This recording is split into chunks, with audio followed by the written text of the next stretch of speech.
ஆன்மீக பெரியோர்கள் அனைவரையும் அடிவணங்கி ஆசிரியர் மாணவர் பகுதி வரிசையில்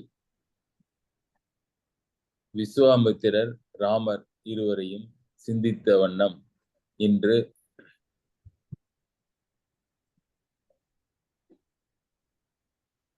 விஸ்வாமித்திரர், ராமர், இலக்குவர் மூவரும் அகலிகை சாப விமோச்சனம் அடைந்த பிறகு மிதிலியை நோக்கி நடக்கின்றனர். அதிலிருந்து சீதா திருமணம் வரை நடக்கின்ற நிகழ்ச்சிகளை நாம் சிந்திக்க உள்ளோம். சிந்தனையை தொடங்குவதற்கு முன் நமது டாக்டர் ஐயா அவர்களை இறைவணக்கத்திற்கு அன்புடன் அழைக்கின்றேன். நன்றி.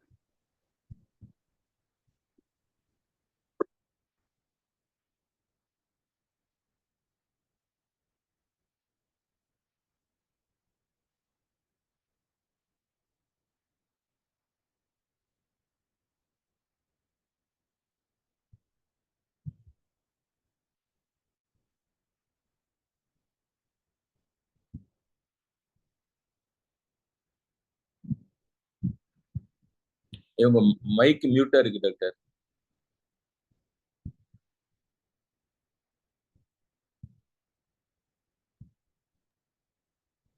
இல்ல சார், மியூட் பண்ணிருக்கேன், அது ஓபன் பண்ணிட்டேன். ஓ சரி, sorry sir. Okay. Today's prayer song is on Lord Hanuman. Ramar கதை எழுந்து வரும் கோவில் மன்றத்தில் ஆவலோடு ஹனுமன் வந்தான் பக்தர் கூட்டத்தில். ராமர் கதை எழுந்து வரும் கோவில் மன்றத்தில் ஆவலோடு ஹனுமன் வந்தான் பக்தர் கூட்டத்தில். கதையை கேட்டதும் அவன் மகிழ்ச்சி கொள்கிறான். ராமநாமத்தால் ஹனுமன் பணிவு கொள்கிறான். கதையை கேட்டதும் அவன் மகிழ்ச்சி கொள்கிறான். ராமநாமத்தால் ஹனுமன் பணிவு கொள்கிறான். ராம கதை எழுந்து வரும் கோவில் மன்றத்தில் ஆவலோடு ஹனுமன் வந்தான் பக்தர் கூட்டத்தில். மிதிலை நகர் கன்னி மாடம் அன்னை ஜானகி, அண்ணல் ராமர் கண் கலந்தாள் தெய்வ பூங்கொடி.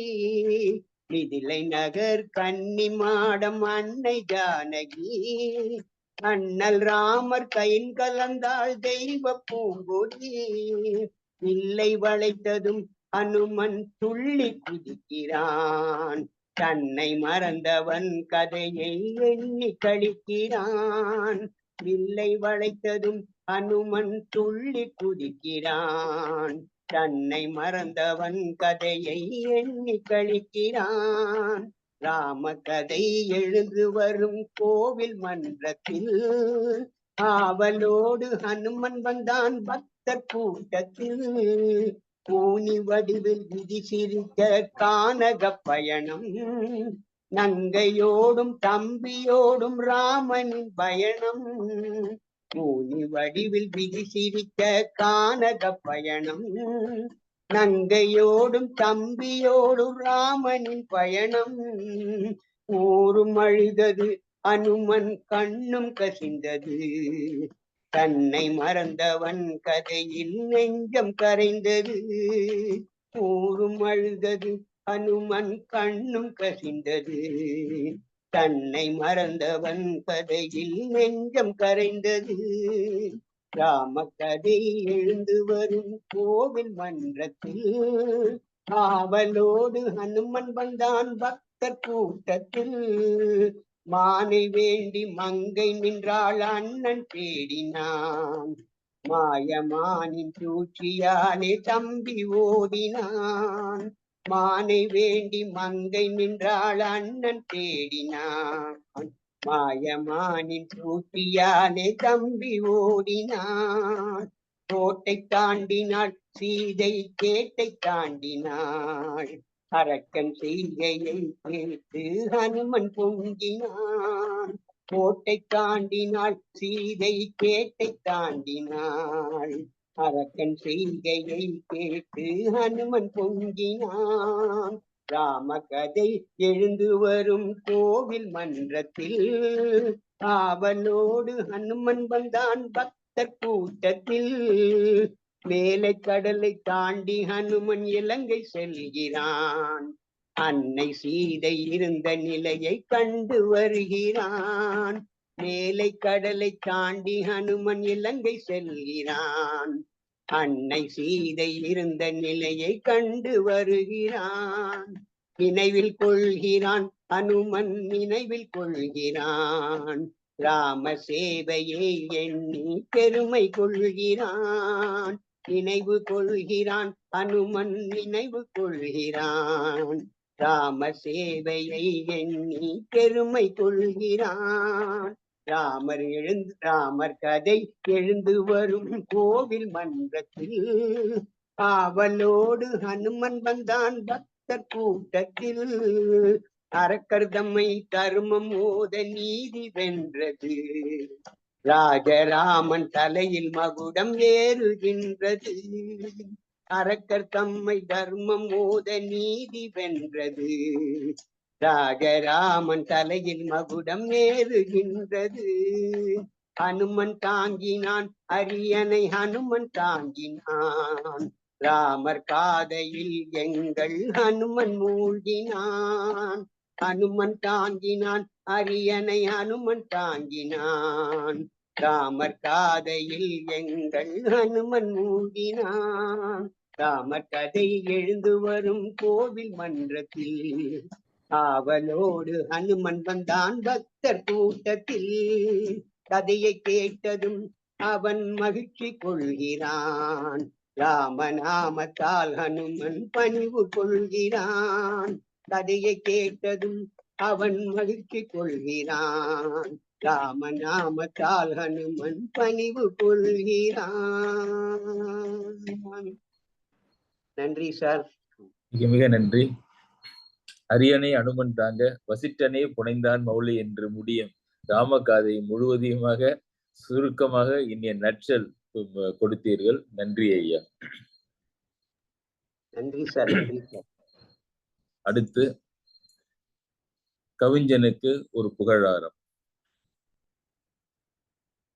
வனத்தில் உள்ள மலர் வகைகள் எல்லாம் கொய்து, வாசனை வேர் பச்சிலைகள் பலவும் சேர்த்து, கனத்த ஒரு பூம்பொதியாம் ராமன் காதை வான்மீகி எனும் தவசி கட்டோடு ஈந்தான். பெரிய தவசி தான் வால்மீகி. ராமனுடைய கதையை அப்படியே ஒரு பெரிய கட்டா கொடுத்தான். அதுல என்ன இருந்துச்சு, என்ன பண்ணார் அவரு? வனத்தில் உள்ள மலர் வகைகள் எல்லாம் கொய்து, எல்லா பூக்களையும் எடுத்து சேர்த்து, வாசனை வேர் பச்சிலைகள் பலவும் சேர்த்து, அதிலே நல்ல வாசனை வருகின்ற அளவுக்கு பச்சிலைகளையும் வேர்களையும் வைத்து கட்டி, கனத்த ஒரு பூம்பொதியாம் பெரிய ஒரு பூக்குடை மாதிரி ராமன் காதையை வால்மீகி என்னும் தவசி கட்டோடு ஈந்தான். அப்படி ஒரு பெரிய கட்டு மக்களுக்கு என்ன பண்றது, எங்க எடுக்கிறது, எங்க எதை எப்படி பயன்படுத்துவது என்று தெரியாமல் அந்த மக்கள் இருந்த பொழுது, இனத்தை எல்லாம் ஆய்ந்தறிந்து இணைத்து கோர்த்து, அதில் சேர்க்கப்பட்டிருக்கின்ற அந்த அந்த எல்லாவற்றையும் ஆய்ந்து அறிந்து ஆராய்ந்து அறிந்து ஒத்து இருப்பவை எல்லாவற்றையும் சேர்த்து கோர்த்து, இடைக்கிடந்த மாசு மறு யாவும் நீக்கி, அங்கங்கு இருக்கின்ற அந்த வேர்களை பிடுங்கிய பொழுது இருக்கின்ற அந்த சின்ன அழுக்குகளையும் மண் துகள்களையும் மாசு மறு யாவற்றையும் நீக்கி, தனித்த மனம் அறம் திகழும் மாலையாக்கி.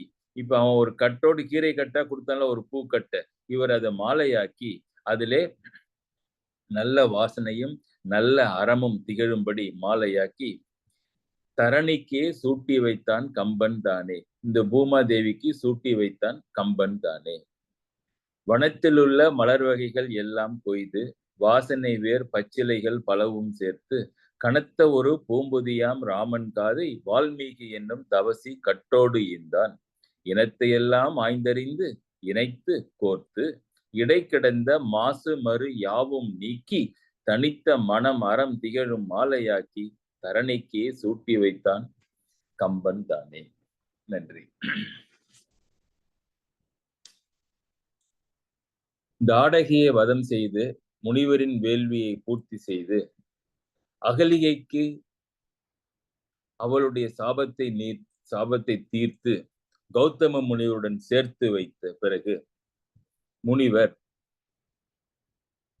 முனிவரை நோக்கி ராமன் இனி நான் செய்ய வேண்டியது என்ன என்று கேட்கின்றார். ஊருக்கு போகலாமான்னு கேட்கல, தந்தையை சென்று பார்க்கலாமான்னு கேட்கல. முனிவர் என்ன சொல்கின்றாரோ அதை செய்வது தன்னுடைய கடமை என்பதனாலே, ஐயா இன்று என்னுடைய கடமை என்ன என்று சொல்ல, மிதிலைக்கு செல்லலாம், அங்கே என்னுடைய வேள்வி இங்கே காட்டிலே நடந்த மாதிரி அந்த மிதிலை மன்னனுடைய ஜனகனுடைய அரண்மனையிலே ஒரு பெரிய வேள்வி நடந்து கொண்டிருக்கின்றது, அந்த வேள்வியை காணலாம் என்ற மட்டும் சொல்லி ராமரையும் இலக்குவரையும் அழைத்து கொண்டு அந்த காட்டிலிருந்து மிதிலை நகருக்குள் புகுகின்றனர்.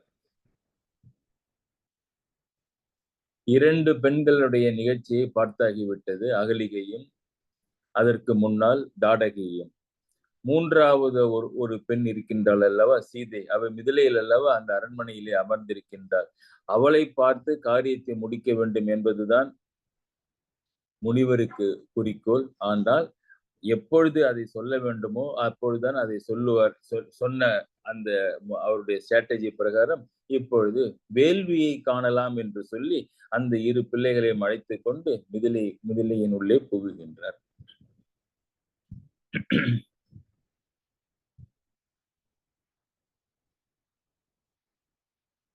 இந்த மிதிலைக்கு உள்ளே வருந்த பிறகு அந்த மிதிலை நிகழ்ச்சிகளை எல்லாம் கம்பன் அவனுக்கே உரிய அடிக்கடி பயன்படுத்துகின்ற ஒரு முறையிலே நமக்கு விவரிக்கின்றார். அதாவது கேமராவை கோணத்தை ராமன் மேலும் விஸ்வாமித்திரர் மேலும் அந்த இலக்குவன் மேலும் காட்டாமல் அருகில் இருக்கின்ற ஆடியன்ஸ் சொல்றாங்கல்ல, நிகழ்ச்சியை பார்த்து கொண்டிருக்கின்றவர்கள், அவர்களுடைய மூலம்தான் அதிகமாக இந்த மிதிலை காட்சிகளை அவன் காட்டுகின்றான். அவ்வழியிலே நடந்து வருகின்ற இவர்களை விட்டுவிட்டு இவர்கள் மூவரும் நடந்து வருகின்ற பாதையிலே நடக்கின்ற நிகழ்ச்சிகளை நமக்கு காட்டுகின்றார். என்ன நிகழ்ச்சி இருக்கின்றது? பொன்மதில் மிதிலை பூத்த மிதிலை நகரம் அவ்வளவு புகழ் வாய்ந்தது, செல்வ செழிப்புடையது. பொன்னாலான மதில்களை பொன் மாதிரி விலை மதிப்பற்ற மதில்களை உடைய அந்த மிதிலை நகரில் பெரும் கட்டிடங்கள், கோபுரங்கள், மாடங்கள் உள்ளன. அவற்றிலெல்லாம் கொடி கம்பங்கள் கட்டப்பட்டிருக்கின்றன. அந்த கொடி கம்பங்களிலே கொடிகள் காற்றிலே பறந்து கொண்டிருக்கின்றன, அசைந்து கொண்டிருக்கின்றன. அதை பார்த்த கம்பனுக்கு இவை ஏன் இப்படி ஒரு நாளும் இல்லாமல் மிக அழகாகவும் மகிழ்ச்சியுடனும் ஏதோ ஒன்று சொல்கின்ற மாதிரி அசைந்து கொண்டே இருக்கின்றதே? வெறும் காற்றிலே அசைவதுதான் அந்த கொடி சீலைகள். ஆனால் கம்பனுக்கு இன்று ஏதோ ஒரு காரணம் இருக்க வேண்டுமே அந்த கொடி சீலைகளை இப்படி அசைவதை என்று நினைக்கின்றான். அந்த கொடி கம்பங்களில் இருக்கின்ற கொடிகள் அசைவதற்கு என்ன காரணம் என்று யோசித்து கண்டுபிடித்து விட்டான். இன்னும் அதுல அவை ஏதோ ஒரு செயலை, ஒரு சொல்லை சொல்லிக் கொண்டிருக்கின்ற மாதிரி இவனுக்கு படுகின்றது. என்ன என்று யோசித்தால், அவை என்ன சொல்லுகின்றன அந்த கொடிகள் என்று சொன்னால், மையரு மலரின் நீங்கி யான் செய் மாதவத்தின் வந்து செய்யவள் இருந்தாள் என்று செழுமணி கொடிகள் என்னும் கைகளை நீட்டி அந்த கடிநகர் கமலச் செங்கன் ஐயனை ஒல்லை வா என்று அழைப்பது போன்றதம்மா. ஏதோ ஒண்ணு அது அந்த கொடி அசைவதை பார்த்தால், வாங்க வாங்க சீக்கிரம் வாங்க, ஒல்லைன்னா சீக்கிரமாக வாங்க என்று யாரையோ எதற்கோ அழைப்பது மாதிரி கம்பனுக்கு தெரிகின்றது. அந்த கொடிகள் வெறும் காற்றிலே அசைவது. யாரை அழைக்கின்றன? நமக்கு நம்மளே கற்பனையிலே சொல்லிவிடலாம். அந்த மூவரை தான். யாரை? முனிவரை, ராமரை, இலக்குவரை மூவரையும் வேகமாக வாருங்கள் வாருங்கள் என்று அழைக்கின்றது. எதற்காக அப்படி அழைக்க வேண்டும் என்றால், இங்கே ஒரு பெண் இருக்கின்றாள் இந்த மிதிலை நகரிலே, மிக அழகானவள். தாமரை மலரிலே இருக்கின்ற இலக்குமி மாதிரி அவள் இங்கே பூமியிலே வந்து பிறந்திருக்கின்றாள் என்று என்று என்று சொன்னால், அந்த பெண் உங்களுக்காக காத்து கொண்டிருக்கின்றாள்.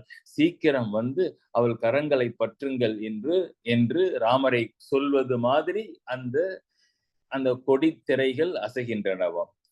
மையறு மலரின் நீங்கி, குற்றமற்ற அந்த தாமரை மலரிலிருந்து நீங்கி சரி, மகாலட்சுமி தாமரை மலரிலிருந்து நீங்கினால் ஏன் மிதிலையிலே வந்து அவள் பிறக்க வேண்டும்? ஜனகனுடைய வீட்டிலே எதற்கு அவள் பிறக்க வேண்டும் என்றால், அந்த மிதிலை நகரத்து தெய்வம் பெரிய தவம் பண்ணிச்சான். தவம் பண்ணி அந்த அவதாரத்திலே, ராம அவதாரத்திலே, ராமன் மனிதனாக பிறந்த பிறகு அவனுக்கு துணையாக சீதை ஏதோ ஒரு இடத்துல இருக்க வேண்டும் அல்லவா? அவன் கைப்பற்றுகின்ற வரை இருக்க வேண்டிய இடம் என்னுடைய இடமாக இருக்கட்டும் என்று சொல்லி அந்த மிதிலை நகரம் தவம் செய்த காரணத்தினால் அந்த மலரிலிருந்து நீங்கிய அந்த தேவி இங்கு வந்து உங்களுக்காக காத்து கொண்டிருக்கின்றாள். யான் செய் மாதவத்தின் வந்து, தவம்னு சாதாரண தவம் இல்லை, பெரிய தவம். யான் செய்த மாதவத்தின் வந்து, தவம் செய்த காரணத்தினால் வந்து செய்யவள் இருந்தாள். செய்யவள்னு சிறப்புடையவள், செம்மை நிறமுடையவள், செய்யவள் இங்கு இருக்கின்றாள். இதற்கு மேல என்ன?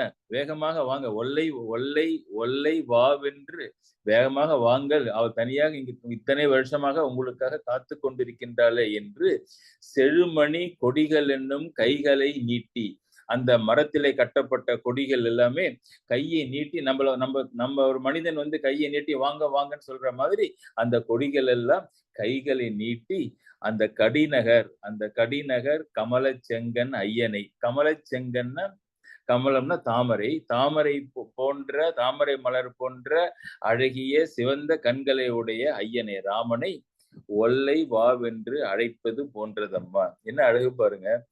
அவள் எப்படி அந்த மலரிலிருந்து, தாமரை மலரிலிருந்து நீங்கி வந்து இங்கே மிதிலை நகர் செய்த மாதவத்தினாலே வந்து இங்கு இருக்கின்றாளோ, அவளுக்கு ஏற்ற மாதிரி அதே அந்த தாமரை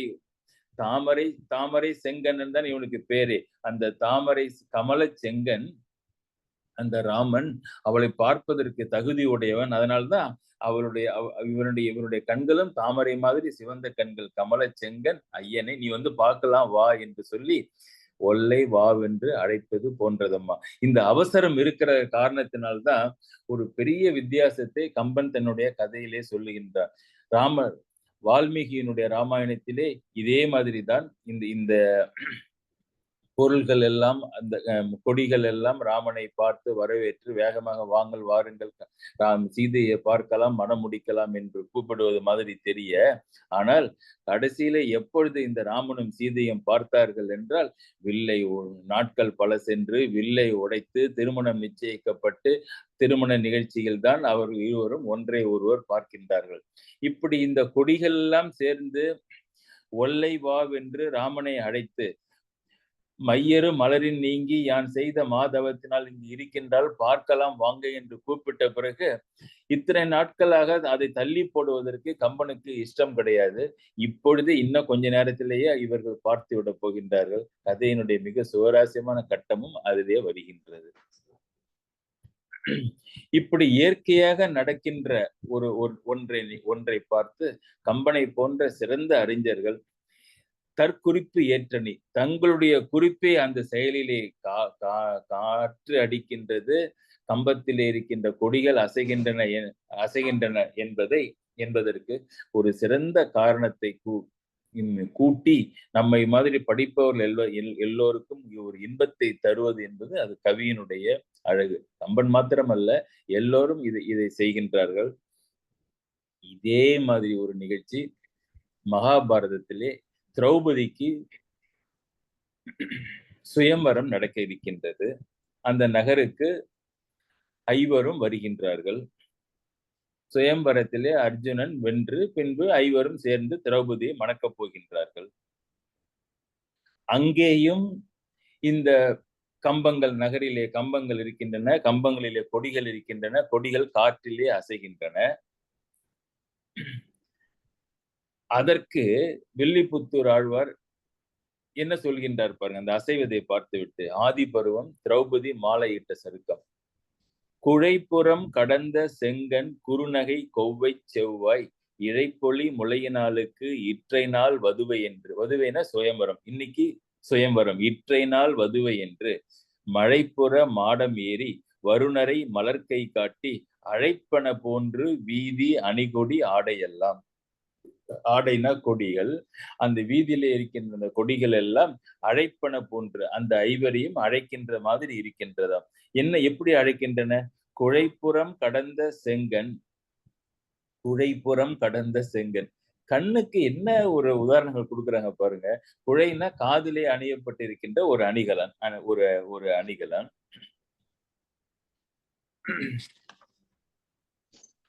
திருவாசகத்துல தானே இருக்குது.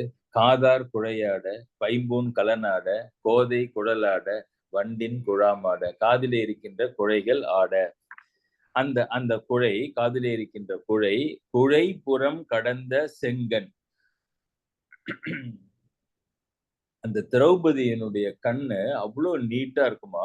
எவ்வளவு எவ்வளவு பெருசா இருக்கும் அப்படின்னு சொன்னா, காதுல போட்டிருக்கின்ற அந்த குழைகளையும் தாண்டி கண்ணே போகுமா. குழைப்புறம் கடந்த செங்கன் குறுநகை கொவ்வை செவ்வாய். அந்த சிறிய புன்சிரிப்பு அவளுடைய வாயிலிருந்து வருகின்றது அல்லவா, அது கோவை பழம் மாதிரி இருக்கின்ற அந்த சிவந்த வாய்க்கு இன்னும் அழகை ஊட்டுகின்றது. குறுநகை கொவ்வை செவ்வாய் இழைப்பொலி முளையினாளுக்கு. மற்றவர்கள் எல்லாம் அணிகலன்கள் அணிந்தால் அந்த உறுப்புக்கு அழகு என்றால், திரௌபதிக்கு மார்பிலே அணியப்பட்ட அந்த அந்த அணிகலன்களால இழைப்பு ஒளி, அந்த அணிகலன்களுக்கு நல்ல ஒரு பிரகாசம் கிடைக்கின்றது. இழைப்பொலி முளையினாளுக்கு இற்றை நாள் வதுவை என்று. இப்படிப்பட்ட திரௌபதிக்கு என்று சுயம்பரம் என்று மழைப்புற மாடம் ஏறி வருணரை. மழைப்புற மாடம் ஏறி வருணரைன்னா, மழைன்னா இருட்டு, மேகம். மேகத்தை ஒத்த வண்ணத்தை உடைய அவ்வளவு உயரத்திற்கு இருக்கின்ற அந்த மாடங்கள். மழைப்புற மாடம் ஏறி வருணரை. அதிலே வருகின்ற அந்த ஐவரையும் மலர்கை காட்டி அழைப்பன போன்ற வீதி அணிகொடி ஆடையெல்லாம். இது அந்த வில்லிபுத்தூர் ஆழ்வார் பார்த்தது. அது இதெல்லாம் மகிழ்ச்சியாக தற்குறிப்பு ஏற்றணி அப்படின்னு சொன்னா, சிலப்பதிகாரத்திலே ஒன்று வருகின்றது. கவுந்தி அடிகளும் கண்ணகியும் கோவலனும் மதுரையை நோக்கி சென்று கொண்டிருக்கின்றார்கள். நதியை கடக்க வேண்டும். அந்த அடுத்த நாள் மதுரைக்கு சேரப்போகின்றார்கள். நதியை கடக்கின்ற நிகழ்ச்சியை இளங்கோவடிகள் பார்க்கின்றார். சிலப்பதிகாரத்திலே புறஞ்சேரி இருத்த காதையில. கருநடும் குவளையும் ஆம்பலும் கமலமும். ஆம்பல்னா அல்லிமலர், கமலம்னா தாமரை. இப்படி இந்த குவளை மலர்கள், ஆம்பல், கமலம் எல்லாமே தையலும் கணவனும் தனித்து ஒரு துயரம். தையல்னா பெண்ணு, கண்ணகியும் கணவனும் கோவலனும் தனித்து உரு துயரம். இனிமேல் வரப்போகின்ற துயரம். ஆமா தானே, கல்வன் என்று பழிசாற்றப்பட்டு உயிரை இழக்கின்றான் அவன். இவளும் இறக்கப் போகின்றார் அல்லவா. கணவனும் தனித்து உரு துயரம் ஐயமின்றி அறிந்தன போல. சந்தேகத்துக்கு இல்லாம இவங்க ரெண்டு பேரும் மதுரைக்கு வந்தாங்கன்னா துயரத்தை தான் அடைய போகின்றார்கள் என்பதை அறிந்தன போல. அறிந்த மாதிரி அங்கேயும் இருக்கின்ற அந்த அந்த கொடிகள், அந்த மதுரைக்கு முன்னாலே கட்டப்பட்ட கொடிமரங்கள் இருந்த கொடிகள் எல்லாம் காற்றிலே அசைந்து, அவ என்ன சொல்லிச்சா, வாரல் என்பன போல் மறித்து கை காட்ட. இங்க வா வா வேகமாக வாக என்று கையை காட்டுகிற திரௌபதிக்கு பாண்டவர்கள் கை காட்டுகின்ற கையை காட்டி வேகமாக வாங்கல் என்று சொன்ன மாதிரி இல்லாமல், வாரல்னா இங்க வராதிங்க, ஐயோ தயவு செய்து வாராதீங்க, வாரல் என்பன போல் மறித்து கை காட்ட. முன்னால நின்று படுத்து தர்ணா பண்ணி கையை காட்டி வராதீர்கள் என்று சொல்வது மாதிரி இருந்ததாம் அந்த அந்த நிகழ்ச்சி. ஒருத்தரும் என்ன மாதிரி அந்த ஒரு இயற்கை நிகழ்ச்சிக்கு காரணத்தை சொல்கின்றார்கள் பாருங்கள். மிதிலை நகரத்து உள்ளே வருகின்றார்கள். பல தெருக்களை எல்லாம் கடந்து அங்கே நாடகம் நடக்கின்ற இடங்கள், அது ஒரு நகரை விவரிக்கின்றன்னா எப்படி இருக்கு பாருங்க. நாடக சாலை இங்க இப்பதான் இந்த காலத்துல நம்ம ஊர்ல மயிலாப்பூர்ல ஃபைன் ஆர்ட்ஸ் இருக்கு அப்படின்னு சபா இருக்குங்கிறோம்ல. அந்த காலத்திலேயே அங்க நாடக சாலைகள் இருக்கின்றன. கடைத்தெருக்களை கடந்தனர், நீர்நிலைகளை கடந்தனர். சிட்டிக்குள்ளாரே நீர்நிலைகள் இருக்கின்றன. நீர்நிலைகளை கடந்து வில் வீரர்கள் தங்களுடைய திறமைகளை காட்டுவதற்காக தனியாக கட்டப்பட்ட இடங்கள், பிளே கிரவுண்ட்ஸ், சோலைகளையும் பொழில்களையும் அகழிகள் எல்லாவற்றையும் தாண்டி ஜனக மகாராஜனது அரண்மனை தெருவிலே, அது பேலஸ் ரோட்ஸ். இப்ப டெல்லிக்கெல்லாம் போனாங்கன்னா நமக்கு தெரியும், முக்கிய மந்திரிகள்லாம் இருக்கிற இடத்துக்குள்ள விஐபி ரோட்ஸ்பாங்கல்ல, அது மாதிரி அந்த அரண்மனையை சார்ந்த மாளிகைகள் இருக்கின்ற தெருக்களை அடைந்து அவற்றினுடைய அதிசய அழகுகளை எல்லாம் இம்மூவரும் பார்த்த வண்ணம் நடந்து வருகின்றனர். இவர்களும் செல்வம். விஸ்வாமித்திரரும் பெரிய அரசன், ராமனும் இலக்குவனும் அயோத்தியினுடைய இளவரசர்கள். அதனால் இந்த செல்வ செழிப்புகள் இவர்களுக்கு புதியது இல்லை என்றாலும் இந்த இடம் புதியதாக இருப்பதால் அதை ரசித்த வண்ணம் அவர்கள் நடந்து வந்து கொண்டிருக்கின்றனர். எங்க சார் சீதையை மூன்றாவது பெண்ணாகி சீதையை காட்ட கதை ஆரம்பிக்கும் என்றால் சீதையை இன்னும் நீங்கள் கண்ணிலே காட்டவில்லையே என்று சொல்லாதீர்கள்.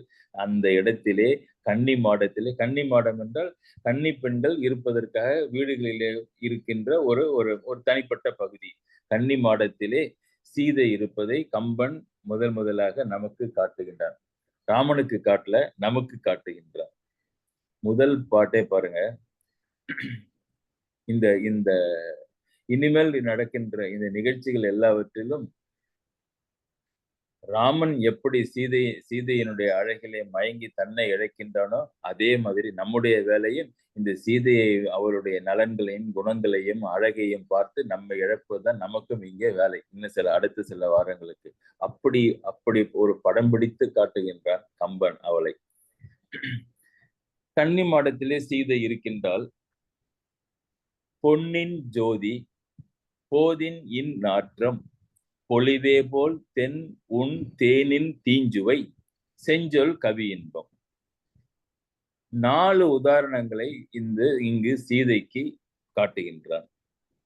பொன்னின் ஜோதி என்றால் ஒரு தங்க கட்டியை வைத்தால் அது எப்படி அது ஜொலிக்கின்றதோ அந்த மாதிரி ஜொலிக்கின்றாள் சீதை. பொன்னின் ஜோதி. போதின் இன் நாற்றம் என்றால் நல்ல நறுமணம். அன்றளர்ந்த ஒரு பூக்களிலே இருக்கின்ற மிருதுவான வாசனை மாதிரி அவள் உடம்பிலிருந்து இயற்கையாக வாசனை வருகின்றது. போதின் இன் நாற்றம் பொலிவே போல் தென் உன் தேனின் தீஞ்சுவை. ஒரு தேனை உண்டால் என்ன ஒரு சுவை இருக்குமோ அத்தகைய சுவை மகிழ்ச்சி இவளை பார்ப்பதிலே நமக்கு கிடைக்கின்றது. பொலிவே போல் தேன் உன் தேனில் தீஞ்சுவை செஞ்சொல் கவி இன்பம். 4வது உதாரணம், சிறந்த சொற்களால் ஏற்றப்பட்ட கவியை படிக்கும் பொழுதும் கேட்கும் போது நமக்கு உண்டாகின்ற இன்பம், செஞ்சொல் கவி இன்பம். இந்த 4ம் இருக்கின்ற மாதிரி ஒரு சீதை. கன்னி மாடத்து உம்பரின் மாடே. உம்பர்னா மாடி மேலே மேற்பகுதியிலே, கன்னி மாடத்தின் மேல் பகுதியிலே இருக்க உம்பரின் மாடே களி பேடோடு அன்னம் ஆடும் முன்துறை கண்டு அங்கு அயல் நின்றார். இந்த கன்னி மாடத்துக்கு கீழே நீர்நிலைகள் இருக்கின்றன, பூஞ்சோலைகள் இருக்கின்றன. அந்த துறையிலே அன்னப்பறவைகள் தங்களுடைய பெண் அன்னங்களுடன் சேர்ந்து ஆடிக்கொண்டிருக்கின்றன. அங்கு அதை கண்டு அன்னம் ஆடும் முன்துறை, முன்னாலே இருக்கின்ற இடத்திலே அன்னம் ஆடிக்கொண்டிருப்பதை பார்த்து கண்டு அங்கு அயல் நின்றார். காடுகளிலெல்லாம் வேகமாக நடந்து வந்தவர்கள், இத்தனை தெருக்களிலும் அந்த நிகழ்ச்சிகளை கண்டு ரசித்தபடி வந்து கொண்டிருந்த மூவரும் இங்கே அந்த நீர்நிலையிலே அந்த கன்னி மாடத்திற்கு கீழே அன்னம் ஆடுகின்ற அந்த பூஞ்சோலையை பார்த்துவிட்டு அங்கே அயல் நின்றார். நீங்க மன்னிச்சிடலாம், என்னன்னா களைப்பா இருந்திருக்கும், நாளெல்லாம் நடந்திருப்பாங்க, இயற்கை நீர்வளம், குளுமையான காற்று, கண்களுக்கு இனிமையாக அந்த இப்ப இன்னும் சீதை கண்ணில் படல, ஞாபகம் வச்சுங்க. அந்த அன்னப்பறவைகள் தங்கள் பெண் அன்னப்பறவைகளுடன் சேர்ந்து ஆடிக்கொண்டிருக்கின்ற அழகை பார்த்து அயல் நின்றார். யாரோ ஒன்னும் முனிவர் பசங்களே கொஞ்சம் நில்லுங்க, இதை பார்த்து என்ஜாய் பண்ணிட்டு போலான்னு சொல்லல. ஐயா ஐயா ஐயா கொஞ்சம் நிறுத்துங்க, எனக்கு கொஞ்சம் பார்க்கணும்னு இவங்களும் சொல்லல. இயற்கையாகவே ஸ்பான்டேனியஸாவே மூவரும் அயல் நின்றார், பக்கத்திலே வந்து நின்றார்கள். இது நிகழ்ச்சி. மேலே இருக்கின்றவள் எப்பொழுது இவர் கீழே பார்க்க போகின்றான், கீழே அன்னப்பறவைகளை பார்த்து கொண்டிருக்கின்ற இந்த ராமன் எப்ப மேலே இருக்கின்ற அந்த சீதையை பார்க்க போகின்றான் என்பது சஸ்பென்ஸ். ஆனா பாத்துருவாங்க, இந்த இடத்தை விட்டு அயல் நிற்கின்றார்களே, அடுத்த காலடி வைப்பதற்கு முன்னால பாத்துருவாங்க. அதுக்கு முன்னால நம்ம நிறைய பார்க்க வேண்டியது இருக்கு. அந்த இடத்துல மேலே பால்கனியிலே சீதை, கீழே சோலை, அன்னப்பறவைகள் ஆடிக்கொண்டிருக்கின்றன, தெருவிலே மூவரும் நிற்கின்றனர் இளைப்பாரி கொண்டு. சீதைக்கு இந்த உதாரணங்கள் 4 கொடுத்தார்ல, அதை பார்ப்போம். பொன்னின் ஜோதி. சாதாரணமாக ஒரு உதாரணத்தை கொடுக்கின்ற பொழுது பொன் மாதிரி இருக்கின்றால், தேன் மாதிரி இருக்கின்றால், கவி இன்பம் மாதிரி இருக்கின்றது என்று சொல்லாமல் அதனுடைய தன்மையும் நமக்கு எடுத்து காட்டுகின்றார். இதிலே பொன்னினுடைய ஜோதி மிளிர்கின்றது மாதிரி, பூக்களினுடைய நாற்றம் வாசனை வீசுகின்ற மாதிரி, தேனினுடைய தீஞ்சுவை மாதிரி, செஞ்சொற்களால் ஏற்றப்பட்ட கவி இன்பம் தருகின்ற மாதிரி இந்த சீதை அவளுடைய பண்பும் குணநலங்களும் இருந்தன என்று சொல்கின்றார். சிவந்த பொன்னிறம் கொண்ட திருமேனி, அது பொன், ஜன்பக பூவை போன்ற இனிய மனம், தேன் வண்டுகள் உண்ணும் தேனில் உள்ள இனிய சுவை பொருந்திய செஞ்சொல் கவி இன்பம். இந்த விளக்கங்களே அவளுடைய அழகை அவளுடைய ஒரு இன்ப ஊற்றை நமக்கு காட்டுகின்றன. இதுல இருந்து நம்ம என்ன தெரிஞ்சுக்கலாம் அப்படின்னா, அந்த காலத்திலே அரண்மனையிலே இருக்கின்ற பெண்கள், இப்ப சொல்றோம்ல பெட் எல்லாம் வச்சுக்கங்க, அதெல்லாம் இப்ப ஒரு மாடர்ன் ஒரு ட்ரெண்ட் என்று சொல்கின்றார்களே, அந்த மாதிரி இல்லாமல் அந்த காலத்திலேயே அன்னப்பறவை, மயில், கிளி போன்றவற்றை இந்த அரச குடும்பத்தில் இருந்த பெண்களும் மற்றும் செல்வ செழிப்பிலே இருக்கின்ற மற்றவர்களால் வளர்க்க முடியாதல்ல, இவற்றுக்கு நல்ல நீங்க சாப்பாடு போடணும், பார்த்துக்கணும், பெரிய இடங்கள் வேண்டும். அத்தகைய பெண்கள் தங்களுடைய வீட்டிலே அவற்றை வளர்த்து, அவற்றுடன் பழகி பேசி நட்புடன் அவற்றை பாதுகாத்து இருந்திருக்கின்றது. அயோத்தியிலும் இது நடக்கின்றது. அப்படி ஒரு கிளிக்குத்தானே என்ன பேர் வைப்பது என்று சீதை கேட்க, நம்ம அன்னை கைகேயின் பெயரை வையேன் என்று ராமர் சொல்கின்ற நிகழ்ச்சி வருகின்றது அல்லவா? அதே மாதிரி அவைகள் தங்கி அங்க அந்த பறவைகளும் கிளியும் மற்றவைகளும் தங்கி மகிழ்ந்திருப்பதற்குரிய செயல்களை செய்து, அதற்கு ஏற்ற மாதிரி நீர்நிலைகள் எல்லாம் இவர்கள் மாளிகைகளை அமைத்து வைத்து, குளிர்ச்சியை கொடுத்து, இளைப்பாறுவதற்குரிய இட சூழ்நிலைகளையும் அந்த பறவைகளுக்கெல்லாம் கொடுத்து வாழ்ந்திருக்கின்றனர் என்பது தெரிகின்றது. இந்த முதல் 3 ஓமைகளிலே சீதையனுடைய பண்பு எப்படி இருக்கின்றது என்றால், பொன்னின் ஜோதி கண்ணுக்கு ஒரு பிரகாசத்தை கொடுக்கின்றது. பூக்களினுடைய நாற்றம் மூக்கிற்கு வாசனை என்ற இன்பத்தை கொடுக்கின்றது. தேனினுடைய தீஞ்சுவை நாக்கிற்கு இன்பத்தை கொடுக்கின்றது. அவ்வாறே ஒருவனுடைய புலன்களுக்கெல்லாம் இன்பத்தை கொடுக்கின்றவற்றை சீதை தன் நகத்தே கொண்டிருக்கின்றாள் என்பது தெரிகின்றது. இந்த 3ம் புற உறுப்புகளுக்குரிய மகிழ்ச்சியை தருகின்றவை சீதையிடம் இருக்கும் என்றால், 4வதாக வேறொன்றை சொல்கின்றான். என்ன? செஞ்சொல் கவி இன்பம். சிறந்த சொற்களால் ஏற்றப்பட்ட கவி என்ன இன்பத்தை தருகின்றது என்றால்,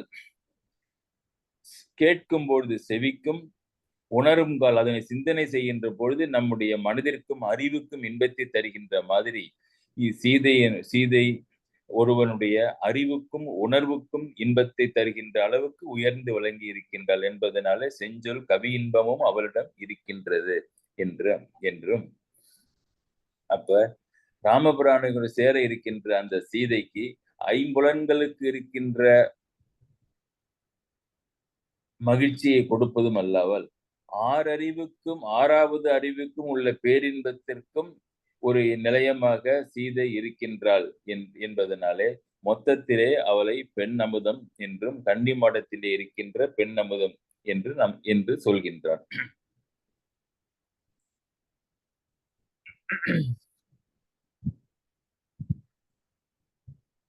அதிலே கடைசியாக தலையாக செஞ்சொல் கவி இன்பம் என்று எதனாலே வைத்தார் என்றால், அந்த கவி இன்பம் அகத்திலே இருக்கின்ற உறுப்பிற்கு மகிழ்ச்சியை தருகின்றது, மற்றவை புறத்தே இருக்கின்ற உறுப்புகளுக்கு மகிழ்ச்சியை கொடுக்கின்றது.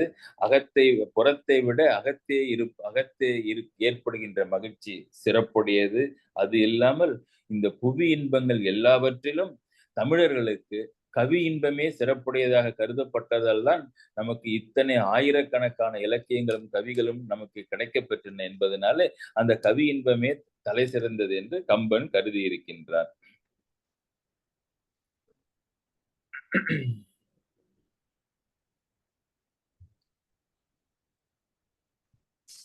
அடுத்து 2 வரி பாருங்க. கன்னி மாடத்து உம்பரின் மாடே களி பேடோடு அன்னம் ஆடும் முன்தரை கண்டு அங்கு அயல் நின்றார் என்றதிலே ஒரு ஒரு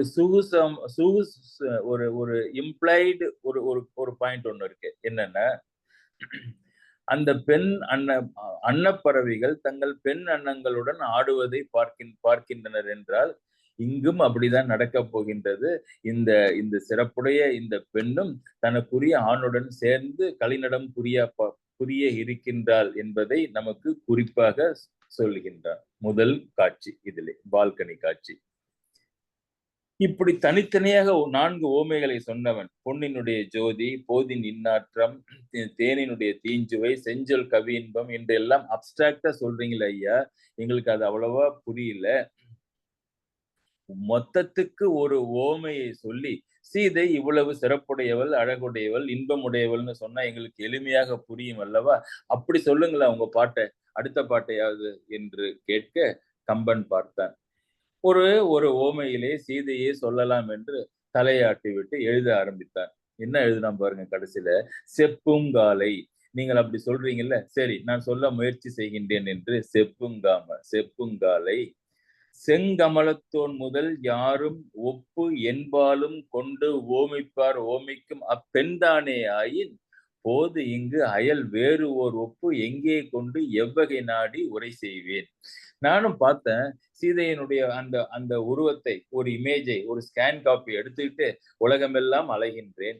நீங்க சொல்ற மாதிரி இவளுக்கு ஒப்பா ஒரு ஓமையை நான் எங்கேயாவது யாராவது இன்னொரு பெண்ணை நான் எந்த லோகத்திலேயாவது பார்த்தால் அங்கேயே இவளை மாதிரி இருக்கின்றால் சீதை, உங்களுக்கு எல்லாம் எளிமையாக சொல்லிவிட்டேன் என்று மகிழ்ச்சி அடைவேன் என்றுதான் நான் கிளம்பினேன் ஐயா. ஆனால் முடியவில்லை. ஏன் இவ்வளவு மாதிரி இன்னொரு பெண் இல்லவே இல்லையா ஓமையை சொல்வதற்கு அப்படின்னு சொன்னா என்னன்னா, ஏன் இல்லை என்றால் பெண்களிலே மிக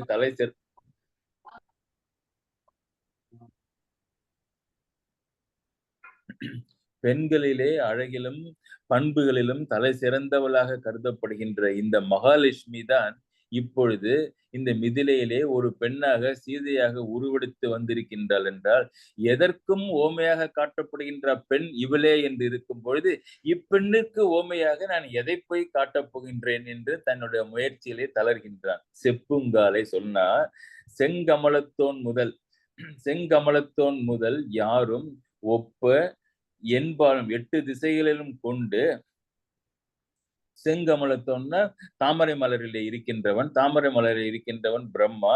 அந்த பிரம்மா முதல் கொண்டு யாருமே ஒரு தலை சிறந்த பெண் என்று சொன்னால் இந்த பெண்ணை அல்லவா, இந்த மகாலட்சுமி அல்லவா சொல்லுவார்கள். செங்கமலத்தோன் முதல் யாரும் ஒப்ப என்பாலும் 8 திக்குகளும் கொண்டு ஓமைப்போர் ஓமிக்கும் அப்பெண் தானே. ஓமையாக சொல்கின்றவள் இந்த பெண்ணாக இருக்கும் போது அப்பெண் தானேயின் போது இங்கு அயல் இன்னொரு பெண் ஒப்பு எங்கே கொண்டு எவ்வகை நாடி உரை செய்வேன். எங்க போய் எப்படி தேடி நான் எப்படி உரை செய்வேன்? ஐ அக்செப்ட் டிஃபீட் என்று என்னாலே எப்படி ஒரு ஒரு ஒட்டு மொத்தத்திற்கு ஓமை பொருத்தமாக இன்னொரு பெண்ணை என்னாலே காட்ட முடியாது. முயற்சி செஞ்சேன், செப்பும் காலை செப்புவதற்கு முயற்சி செய்தேன் ஐயா, ஆனால் முடியவில்லை என்று. அந்த பாட்டு எப்படி முடிச்சான் பாருங்க. எங்கே போய் எவ்வகை நாடி உரை செய்வேம்னாரு. உரை செய்வேம்னா தன்னுடன் சேர்ந்து கொண்டு கம்பன் உலகத்துல இருக்கிற கவிஞர்கள் எல்லாத்தையும் சேர்த்துக்கிட்டான். நான் மாத்திரம் இல்லப்பா, அது ஷேக்ஸ்பியரா இருக்கட்டும், மில்டனா இருக்கட்டும், யாரா வேணாலும் போட்டுங்க, நீங்க காளிதாசனா இருக்கட்டும், யாரா இருந்தாலும் உரை செய்வேன். நாங்கள் என்ன பண்ண முடியும்? எங்களால சொல்ல முடியாது, இவளுக்கு சமமாக வேறொரு பெண்ணை சொல்ல முடியாது என்று என்று இரண்டாவது பாட்டை நிறுத்துகின்றார். நான் சொன்னேன் அல்லவா, நிகழ்ச்சிகளை அந்த நிகழ்ச்சியை நடத்துகின்றவர்கள் மூலம் பார்க்காமல் நிகழ்ச்சியை பார்க்கின்றவர்கள் மூலம் நம்மை பார்க்க வைக்கின்றான் அந்த நிகழ்ச்சி என்று. மூணாவது பாட்டுக்கு அந்த அந்த டெக்னிக் வரா. நான் சுத்தி பாக்குறேன், அந்த பால்கனியில் நிக்கிற அவளை அவளை அவளை பார்த்து உலகம் என்ன செய்கின்றதுன்னு பாக்குறேன். உமையால் ஒக்கும் மங்கையர் உச்சி கரம் வைக்கும். பார்த்தா எல்லா பெண்களும் உச்சி கரம் வைக்கும், தலைமையிலே தன்னுடைய கரங்களை தூக்கி கூப்பி வணங்குகின்றனர். யாரை வணங்குறாங்கன்னு பார்த்தா இந்த உப்பரிகளே இருக்கின்ற இந்த சீதையை பார்த்து வணங்குகின்றார்கள். சரி, இந்த பெண்கள் எல்லாம் எப்படிப்பட்டவர்கள்? சாதாரண ஒரு ordinary woman falcon? No no no. உமையால் ஒக்கும் மங்கையர். உமையால் என்றால் சிவபெருமானுடைய மனைவி பார்வதி. பார்வதியை ஒத்த சிறப்புடைய மகளிர்கள் எல்லோரும் உமையால் ஒக்கும் மங்கையர் உச்சி கரம் வைக்கும். அந்த மங்கையர்கள் எல்லாம் சாதாரணமா கும்பல்ல, உச்சி தலைக்கு மேல கரத்தை வைத்து அப்படியே பார்த்துக்கிட்டு வணங்கி கொண்டு இருக்கின்றாள். என்ன குணவதி இவள் என்று. உமையால் ஒக்கும் மங்கையர் உச்சி கரம் வைக்கும், கமையால் மேனி கண்டவர் காட்சி கரை காணார். சரி, அவங்க கரம் வைத்து வணங்குகின்றார்கள். அவர்கள் அப்படி காண்பது இந்த இந்த சீதை என்ற காட்சியை. அந்த காட்சியை நீங்க சொல்லுங்க ஐயான்னு கேட்டா இல்லையே. ஏன்னா அவங்களே அந்த காட்சியினுடைய எல்லையை, முடிவை, சிறப்பை முழுமையாக பார்க்கவில்லையே. கமையால் மேனி கண்டவர். கமை என்றால் அமைதிக்கு பொறுமைக்கும் உறைவிடமாக இருக்கின்றவள் சீதை. எத்தகைய எல்லா அருநலன்களுக்கும் பெண் குணங்கள் எல்லாவற்றுக்கும் பூர்த்தியாக இருக்கின்ற ஒருவளாக இருந்தாலும் இங்கே எதை ஆரம்பிக்கின்றார் அந்த குணத்திலே என்றால், கமை என்றால் பொறுமை. பொறுமைக்கு உதாரணமாக இருக்கின்ற என்று ஆரம்பிக்கின்றார். ஏன் அப்படின்னு சொன்னா, அந்த ராமாயணமே ஆக்சுவலா என்ன பேர் என்றால் சிறையிருந்தாலுடைய ஏற்றத்தை கூறுகின்ற நூல்னு ஒரு பேர் அதுக்கு. சிறையிருந்தால் ஏற்றம். அசோகவனத்திலே சிறையிடப்பட்ட சீதையினுடைய ஏற்றத்தை, பெருமையை சொல்லுகின்ற நூல்னு பேர். என்ன, எத்தனையோ பசப்பு வார்த்தைகளை சொல்லி அவளை மயக்க முயன்றும், எத்தனையோ நிகழ்ச்சிகளை காட்டி அவளை பயமுறுத்தியும் பொறுமை காத்து என்றாவது ஒரு நாள் தன்னுடைய கணவன் வந்து தன்னை காப்பாற்றுவான் என்று அமைதியுடன் காத்திருந்தாள் அல்லவா. தானாக ஒன்றும் செய்யாமல் ஒரு சொல்லினால் இவனை நான் சுடுவேன் என்றும் அதை சுடாமல் என் கணவன் வந்து காப்பாற்றுகின்றவரை நான் பொறுமை இருப்பேன் என்று சொன்னால் அல்லவா. அதனாலே அந்த கமையால், அதுதான் முதல்ல சொல்கின்றான் கம்பன். அந்த ராமனும் இது அனுமனும் சீதையை பார்க்கின்றான். பார்த்த நிலையிலேயே அவளுடைய குணங்களை எல்லாம் தெரிந்து கொண்டான். அதை பின்பு ராமனிடம் பார்த்து உன் மனைவியை பார்த்தேன், இப்படி இருக்கின்றாள் என்று சொல்ல வருகின்றான் அல்லவ. அந்த சமயத்துல விற்பெரும் தடந்தோல் வீர வீங்கு நீர் இலங்கை வெற்பில் நற்பெரும் தவத்தலாயே நங்கையை கண்டேன் அல்லேன். இப்பிறப் என்பதொன்றும் இரும் பொறை என்பதொன்றும் கற்பனும் பெயரதொன்றும். இரும் பொறைனா பொறுமை, கமைனா பொறுமை. இந்த இந்த இந்த பொறுமையுடைய இந்த பொறுமையை தான் அவர் நினைச்சா என்ன வேணாலும் பண்ணிருக்கலாம். ஆனால் எத்தனை பொறுமையா உட்கார்ந்திருந்த அந்த அசோகவனத்திலே. அதனால கமையால் மேனி கண்டவர். பின்னால எல்லாம் இதுக்கெல்லாம் குழு. இதெல்லாம் கமையால் மேனி கண்டார். பொறுமை உடையவருடைய இவளை பார்த்தவர்கள் காட்சி கரை காணார். நேர்ல அங்க பாக்குறவங்களே இந்த காட்சியை, அவளுடைய உருவத்தை முழுமையாக, குணநலன்களை முழுமையாக பார்க்க முடியாத பொழுது நான் எப்படி அவர்கள் பார்த்த காட்சியை சொல்ல முடியும்? உமையால் ஒக்கும் மங்கையர் உச்சி கரம் வைக்கும் கமையால் மேனி கண்டவர் காட்சி கரை காணார் இமையா நாட்டம் பெற்றிலம் என்பார். இமையா நாட்டம் வெற்றிலம் என்பார். இந்த இந்த இந்த பால்கனி, எய்த்த பால்கனியில் இருக்கிறவங்க, தெருவுல நடந்து போகின்றவர்கள், அவருடைய தோழிமார்கள், அந்த வீட்டிலே இருக்கின்றவர்கள் எல்லாருமே சீதை போனான்னா அப்படியே கையாலே அந்த கண்களுடைய இமைய 2 இமையை பிரிச்சு வச்சுக்கிட்டு சீதையை பார்க்கின்றார்கள். ஏன்னா பார்க்கின்ற போதெல்லாம் இன்பத்தை தருகின்றவளாயிற்று அவள். அவளுடைய மேனி அழகும் அந்த குணங்களும் முகப்பொழிவும் கண்ணு மூடுகின்றதே, இமைக்கின்ற நேரத்திலே எங்களால் அந்த காட்சி இன்பம் தடைபடுகின்றதே என்று பெண்கள் என்ன சொன்னாங்களாம், கம்ப்ளைண்ட் பண்ணாங்களாம். இமையா நாட்டம் பெற்றிலம் என்பார். இது பெண்களுக்கு மாத்திரம் இல்ல, அவளை பார்க்கின்ற எல்லோருக்குமே ஐயோ எங்களுடைய கண்கள் இப்படி மூடிவிட்டனவே, தேவர்கள் மாதிரி, இந்திரர்கள் மாதிரி, வானலோகத்தில் இருக்கின்றவர்கள் மாதிரி கண்களில் இமை இல்லாதவர்களாக இருந்தால் இவளை பார்த்தே நாங்கள் பரவசப்பட்டு கொண்டே இருந்திருக்கலாமே என்று இமையா பிரம்மா தேவனே எதற்காக என்று எங்களுடைய கண்களிலே இமையை படைத்தீர், இமையா நாட்டம் பெற்றிலம் என்றார். அடுத்த ஜென்மத்திலேயாவது இமைக்காத கண்களை பெற்று இவளை எப்பொழுதும் பார்த்த வண்ணம் இருக்கலாம் என்று இமையா நாட்டம் பெற்றிலம் என்றார். இப்படி சொன்னாங்களா?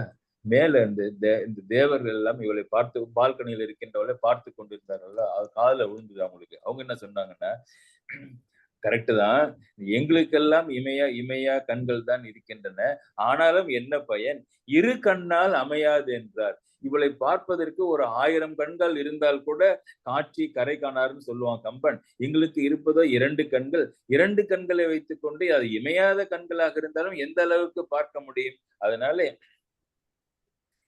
இரு கண்ணால் அமையாதென்றார் அந்தர வானத்தவர் எல்லாம். அந்தர வானத்தவர்னா மேலோகத்திலே இருக்கின்ற வானத்தவர் எல்லாரும் இமைக்கின்ற கண்கள் மாதிரி இல்லாமல் எங்களுக்கு இமைக்காத கண்களே இருந்தாலும் 2 கண்களே இருக்கின்றன, என்ன செய்வது என்று இப்ப கேமரா பாருங்க, சீதையை காட்டவில்லை, சீதையை சுற்றி இருக்கின்றவர்களுடைய மனநிலையும் சொற்களையும் காட்டுகின்றன. சிறப்பான பாடல்கள் எல்லாம். உமையால் ஒக்கும் மங்கையர் உச்சி கரம் வைக்கும்னா பல பொருள் இருக்கு. உமையால் ஒக்கும் மங்கையர் அங்க போட்டி பிரிச்சிங்கன்னா, பார்வதி தேவியை ஒத்திருக்கின்ற மங்கையர்கள் உச்சி கரம் வைக்கும். இன்னொரு பொருள், உமையால் ஒக்கும் சீதை என்பவள் அந்த அந்த அந்த முக்கண்ணையுடைய சிவபெருமானுடைய மனைவி உமாதேவியார் மாதிரி அவளுக்கு நிகராக அத்தனை வீரத்தையும் அழகையும் அன்பையும் உடையவள் என்று உமையால் ஒக்கும். அங்கே நிறுத்தினீங்கன்னா உமையால் ஒக்கும், இவளே பார்வதி மாதிரி இருக்கின்றவள், மங்கையர் உச்சி கரம் வைக்கும். இப்படி பலவிதமான பொருள்களை உடையவை இந்த இந்த இந்த செய்யுள்.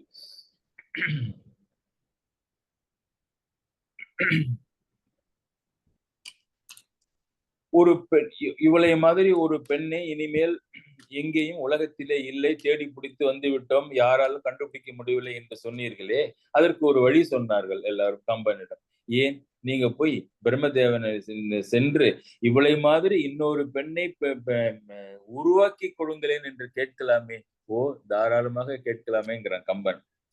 பெருந்தேன் இன்சொல் பெண் இவள் ஒப்பால் ஒரு பெண்ணை இறந்தால் நான்முகன் இன்னும் தரலாமோ. இறந்தால்னா பிச்சை எடுக்கிறது, கேட்கிறது. ஐயா,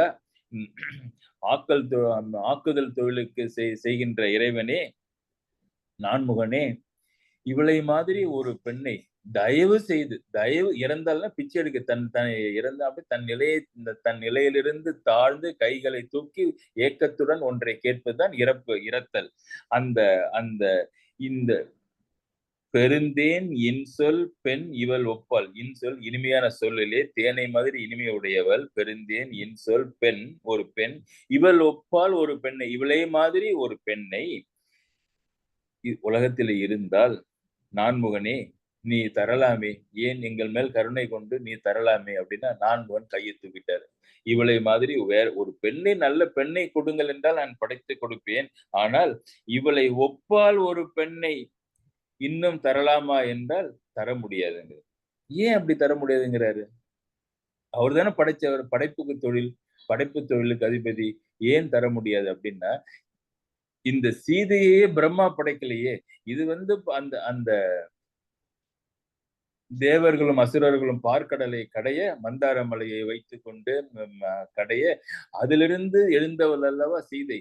இவளே ஒரு ஒரு பெண்ணினுடைய வயிற்றிலிருந்து வராதவள், ஒரு பிரம்மதேவனால் படைக்கப்படாதவள், தானாகவே தோன்றியவள். அப்படி என்றால் தானாகவே தோன்றிய இவளை மாதிரி இன்னொருத்தி தானாக தோன்றினாலே ஒழிய படைப்புக்கு உரிய அந்த பிரம்மதேவனாலும் இவளை மாதிரி ஒன்றை படைக்க முடியும்.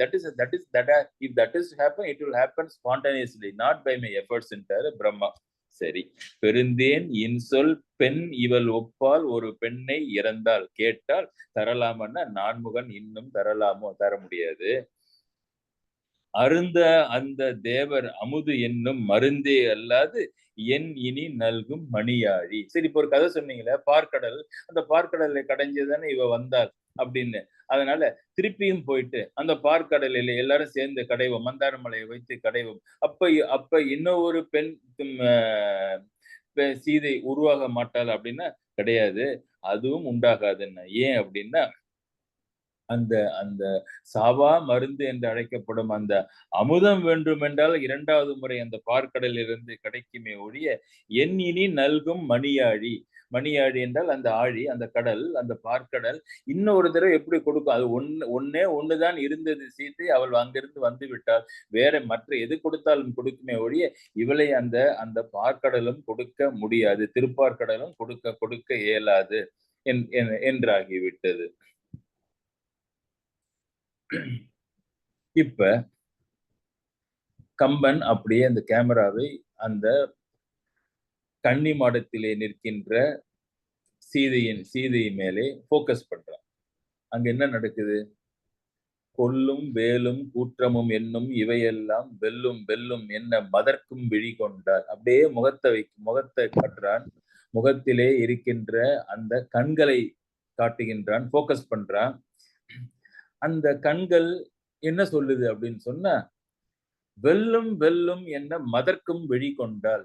இன்னும் சண்டை நடக்குது, சண்டை நடந்தாதான் வெற்றின்னு சொல்றாங்கல்ல, சண்டை நடந்தா வெற்றின்னு இருக்கு.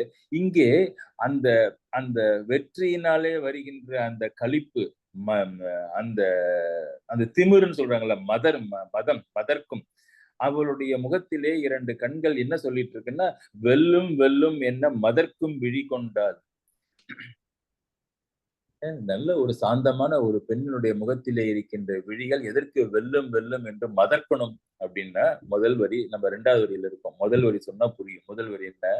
இப்படி எல்லாம் தான் அர்த்தம் படிக்கணும். அது கொல்லும் வேலும் கூற்றமும் என்னும் இவையெல்லாம் வெல்லும் வெல்லும். எதையெல்லாம் இவருடைய 2 கண்கள் வெல்லும் வெல்லும் அப்படின்னா, கொல்லும் வேலும். வேலாயுதத்திற்கு மேல ஒரு ஆயுதம் இல்லம்பாங்கல்ல, அந்த அப்படி முருகன் கையிலே வைத்திருக்கின்ற வேலாயுதம் மாதிரி ஒரு வேல் இருந்தால் அது யார் மேல் எரியப்படுகின்றதோ அவர்களை அது கொல்லும். தப்பு இல்லை. கொல்லும் வேலும் கூற்றமும் என்னும் இவையெல்லாம். இன்னும் வேல் மாதிரி கொல்லுகின்ற செயலை உடையது. அது என்னன்னா கூற்றம்னா யமன். கொல்லுவதற்கு வேல் என்ற கருவி இருக்கின்றது அகிரணையிலே. இல்ல உயிருடன் இருக்கிறதுல கொல்வது எது மிகவும் சிறப்புடையவர் என்றால் யமன். இப்படி கொல்லுவதற்கு பயன்படுகின்ற அகிரணை பொருளாக வேல் மாதிரி அந்த ஆயுதங்களாக இருந்தாலும், உயிருடையவளாக இருந்த யமன் மாதிரி இருந்தவர்களாக இருந்தாலும், இவை எல்லாவற்றையும் இது 2 உதாரணம். யமன் ஒரு உதாரணம், இந்த வேல் ஒரு படைக்கருவிகளுக்கு ஒரு வேல் ஒரு உதாரணம். மற்றும் இவை மாதிரி இத்தியாதி இருக்கின்ற எல்லாவற்றை எல்லாம் இவையெல்லாம் வெல்லும் வெல்லும் என்ன மதர்க்கும் விழி கொண்டால். இவற்றையெல்லாம் என் சீதையனுடைய விழிகள் ரொம்ப ஈஸியா நான் ஜெயிச்சிருவேன்னு கம்பன் பார்த்துட்டு சொல்றான். அவற்றையெல்லாம் இந்த விழிகள் 2ம் வெல்லும் வெல்லும் என்றும் மதர்க்கும் விழி இருக்கின்றது இவருடைய முகத்திலே தான். அங்கே பிடிச்சிட்டாங்க கம்பனுடைய எழுத்தாணியை. எப்படி ஐயா சொல்கின்றீர்? ஒரு ஒரு வேலை வெல்லுமா இவருடைய விழிகள், ஒரு யமனை வெல்லுமா இவருடைய விழிகள், எப்படி வெல்லும் வெல்லும் நீங்க நீங்க வந்து ஒரு ஒரு ஒரு டிக்ளேர் பண்ணி இன்டெமினிட்டி போட்டு கையெழுத்து போட்டு அட்டஸ்ட் பண்ணி வச்சிருக்கீங்களே, வெல்லும் வெல்லும் என்னும் மதர்க்கும் விழி கொண்டால் டிக்ளரேஷன் கொடுக்குறீங்களே, எப்படி இவை அந்த அந்த கொல்லுகின்ற வேலையின் கூற்றத்தையும் வெல்லும் எங்களுக்கு புரியலையே அப்படின்னா கம்பன் சிரித்தான். நான் பார்த்த அந்த அந்த அந்த 2 கண்களையும் இந்த கையிலே இருக்கின்ற வேல் எப்பொழுது சென்று ஒருவனை கொல்லும் என்றால் அந்த வீரன் குறிபார்த்து எய்ய அந்த வில் காற்றிலே பறந்து இலக்கை அடைந்து அவனுடைய மார்பிலே தைத்து அவனை கொல்லும். கரெக்ட். கூற்றுவன் எப்பொழுது ஒருவனை கொல்வான்? அவனுடைய காலம் வருகின்ற பொழுது, அவனுடைய அவனுடைய வாழ்கின்ற காலம் முடிவடைகின்ற பொழுது, அந்த விதிகளுக்கு ஏற்றவாறு அந்த கூற்றவன் அவன் பின்னாலே வந்து இவன் பாம்பினாலே சாக வேண்டுமா, பல்லியினாலே சாக வேண்டுமா, வேலினாலே சாக வேண்டுமா என்று பார்த்து அதன்படி அவனை கொல்லுகின்றான் அந்த கூற்றவன். அந்த இடத்திற்கு சென்றுதான் அவனை யமன் அவனை அழிக்கின்றான். அந்த இடத்திற்கு சென்றுதான் வேல் ஒருவனுடைய உயிரை பறிக்கின்றது.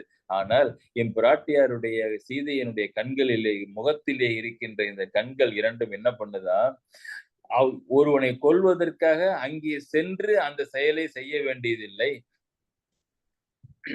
தன்னுடைய முகத்திலேயே இருந்து கொண்டு ஒரு பார்வையாலேயே, ஒரு கனிவான பார்வையாலேயே அவனுடைய உள்ளத்தையும் உடலையும் எலும்பையும் உருக்கி அப்படியே கொன்று விடுகின்ற தன்மை இருக்கின்றதுனாலே அந்த யமன் மாதிரி அந்த வேல் மாதிரி சென்று கொல்ல வேண்டிய தேவை இல்லாமல் இவள் முகத்திலே இருந்து கொண்டே கொல்லுகின்ற திறமை இருப்பதனாலே அவற்றையெல்லாம் இந்த கண்கள் வெல்கின்றன என்று சொன்னேன்.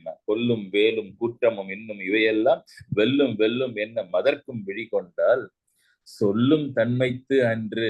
பாருங்க, இப்படி எல்லாம் இருக்கின்ற பொழுது நான் எப்படி இவளுடைய தன்மையை நான் என் வார்த்தைகளாலே சொல்வது? சொல்லும் தன்மைத்து அன்று குன்றும் சுவரும் தின் கல்லும் புல்லும் கண்டு உருக பெண்கனி நின்றாள். சொல்லும் தன்மைத்து அன்றுன்னு சொல்லிட்டு மறுபடியும் சொல்வதற்கு முயற்சி செய்கின்றார். என்ன சொல்றான்னா, குன்றுன்னு என்ன, பெரிய மலை குன்றுகள், சுவரும் கட்டடங்கள்,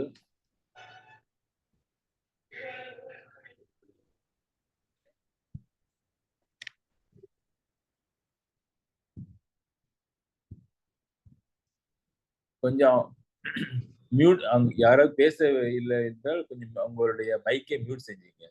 நன்றி. குன்றும் சுவரும் தின் கல்லும், தின்னுன்னா திண்மையுடைய வலிமையுடைய பெரும் பாறாங்கற்களும்.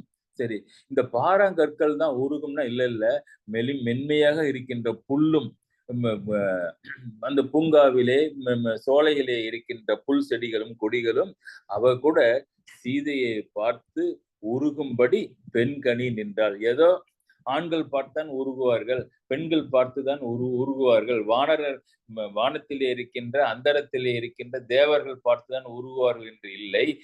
குன்றும் சுவரும் பின் கல்லும் புல்லு எவையெல்லாம் இந்த சீதையை பார்க்கின்றனவோ அவையெல்லாம் பார்த்த உடனேயே உருகும்படி இந்த பெண் கனி நின்றாள். இந்த பெண்ணான அழகிய பெண் அந்த அந்த மாளிகையிலே அந்த மாடத்திலே நின்று கொண்டிருக்கின்றாள்.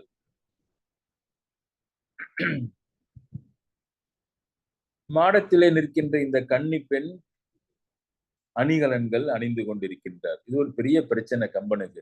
இந்த சீதைக்கு நகைகள் போடலாமா போடக்கூடாதுன்னு அவனுக்கு is unable to reconcile to one way or other. அடிக்கடி அந்த தன்னுடைய பிரச்சனையை சொல்லிக்கிட்டே வருவான் கம்பராங்க ராமாயணத்திலே. இங்கே ஆரம்பிக்குது அது. இழைகளும் குழைகளும் இன்ன முன்னமே மழை பொறு கண் நினை மடந்தை மாரோடும் பழகிய எனினும் இப்பாவை தோன்றலால் அழகனும் அவையும் ஓர் அழகு பெற்றவே. இப்ப கண்ணை பார்த்தான் அந்த கேமராவில். அடுத்து அந்த அந்த முகத்தை முழுமையாக பார்க்கின்றான். காதுகளிலே குழைகள் அணிந்திருக்கின்றாள். உடலிலே, கைகளிலே, மார்பிலே அதற்கு உரிய தங்க அணிகலன்களை அணிந்திருக்கின்றாள். இழைகளும் அணிகலன்களும் உடம்பிலே மற்ற இடங்களில் இருக்கின்ற அணிகலன்களும், குழைகள்னா காதிலே போட்டிருக்கின்ற அணி, குழைகளும் இழைகளும் இன்ன இதே மாதிரி மற்ற அணிகலன்களும் முன்னமே மழை பொறு கண்ணினை மடந்தை மாரோடும் பழகிய எனினும் நல்ல கருமையான குளிர்ச்சி பொருந்திய கண்களை உடைய பெண்களுடன் பல பெண்களுக்கு முன்பேயே போடப்பட்டு இந்த பெண்களுடன் பழகி இருந்திருந்தாலும் இப்பாவை தோன்றலால் இந்த சீதை தோன்றிய காரணத்தினாலே, அந்த சீதைக்கு இந்த அணிகலன்களை போடப்பட்ட காரணத்தினாலே அழகெனும் அவையும் ஓர் அழகு பெற்றவே. அந்த அழகான அணிகலன்கள் என்று சொல்லப்படுகின்ற அந்த அந்த அந்த இழைகளும் குழைகளும் சீதைக்கு போடப்பட்டிருப்பதனாலே ஒரு அழகு பெற்றவே. அவைகளுக்கு அழகு இல்லாமல் இருந்தது, ஓரளவுக்கு அழகா இருந்தது. இப்பொழுதுதான் அந்த அழகு, அந்த அணிகலன்களுக்கு உரிய அழகு பூர்த்தியாகின்றது. அப்படின்னா மற்ற பெண்களுக்கு முன்னால போடலையா? போட்டாங்க. இருந்தாலும் அந்த அளவுக்கு அவைகள் அந்த பெண்களுக்கு அழகை சேர்த்ததே உடைய தங்களுக்கு ஒன்றும் அழகை அந்த அந்த அணிகலன்கள் சேர்த்து கொள்ளவில்லை. ஆனால் இப்பொழுது சீதைக்கு போடப்பட்ட காரணத்தினாலே அந்த அழகெனும் அவையும், அந்த அழகு என்று சொல்லப்படுகின்ற அழகை கூட்டுகின்ற அந்த அணிகலன்களும் ஒரு அழகு பெற்றவே. அவைகளும் இப்பொழுது அழகை, ஐயோ சீதைக்கு போட்ட அந்த அந்த நகையே அழகாக இருக்கின்றது என்று சொல்கின்றான். என்ன குறிப்பா சொல்கின்றான் என்றால், சீதைக்கு ஒரு பயனும் இல்லை, அந்த அழகான நகைகளுக்கு ஒரு அழகை கூட்டுகின்ற காரணத்தினால்தான் அவள் போடுகின்றார்களே, அப்போ சீதைக்கு என்ன பயன்? போடாமல் விட்டு விடலாமே என்பது அவனுடைய கருத்து. இன்னும் கொஞ்சம் கோபமாக பின்னாலே அதை பற்றி சொல்ல போகின்றான். அழகெனும் அவையும் ஓர் அழகு பெற்றவே. நான் சொன்னல, இது இந்த ராமாயணத்துல முழுதாக வருகின்ற ஒரு ஒரு ஒரு கான்செப்ட் இது. அவளுக்கு அழகுக்கு இந்த நகை போடுறதா இல்லையான்னு. யாரு? அந்த வாலியினுடைய மகன் அங்கதன்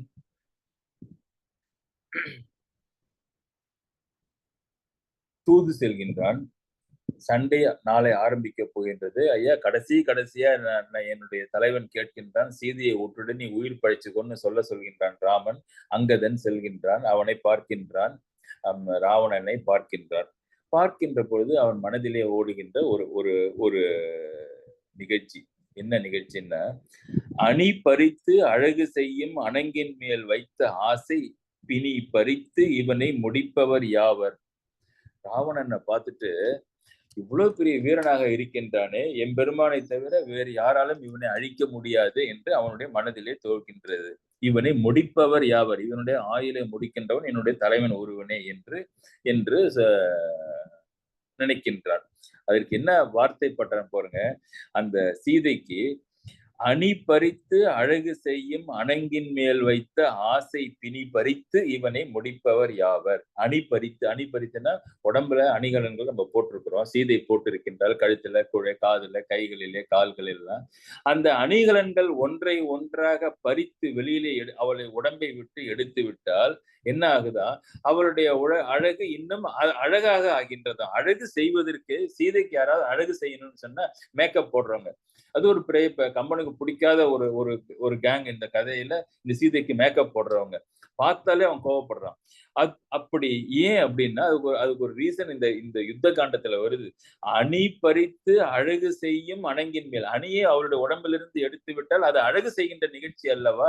அப்ப போட்டால் அழகு கிடையாது, அவருடைய உடம்பிலிருந்து அணிகலன்களை எடுத்தால் அழகு. அணி பறித்து அழகு செய்யும் அணங்கின் மேல், இந்த பெண்ணின் மேல வைத்த ஆசை பிணி, இந்த ராவணன் வைத்தால அந்த பெண்ணின் மேல வைத்த ஆசை பிணியை பறித்து அந்த ஆசையை எடுத்து விட்டு இவன் உயிரை முடிப்பவர் யாவர் அப்படின்னு பாக்குறப்ப இந்த சீதையினுடைய அழகுக்கு அணிகலன்கள் தேவையில்லை.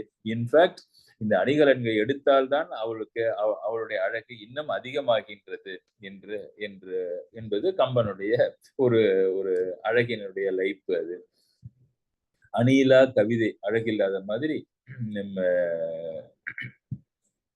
பெண்களுக்கு ஒரு அணிகள் பூட்டுவது அழகு. ஆனால் அந்த அணிகளை பறித்தால் அமங்கலத்திற்கு அடையாளம். அந்த அமங்கலத்தையே அந்த செயலை அழகு செய்தால், அணி பறித்து அழகு செய்கின்றவள் சீதை என்று அவருடைய அழகை கொண்டு உச்சத்திலே வைக்கின்றார்.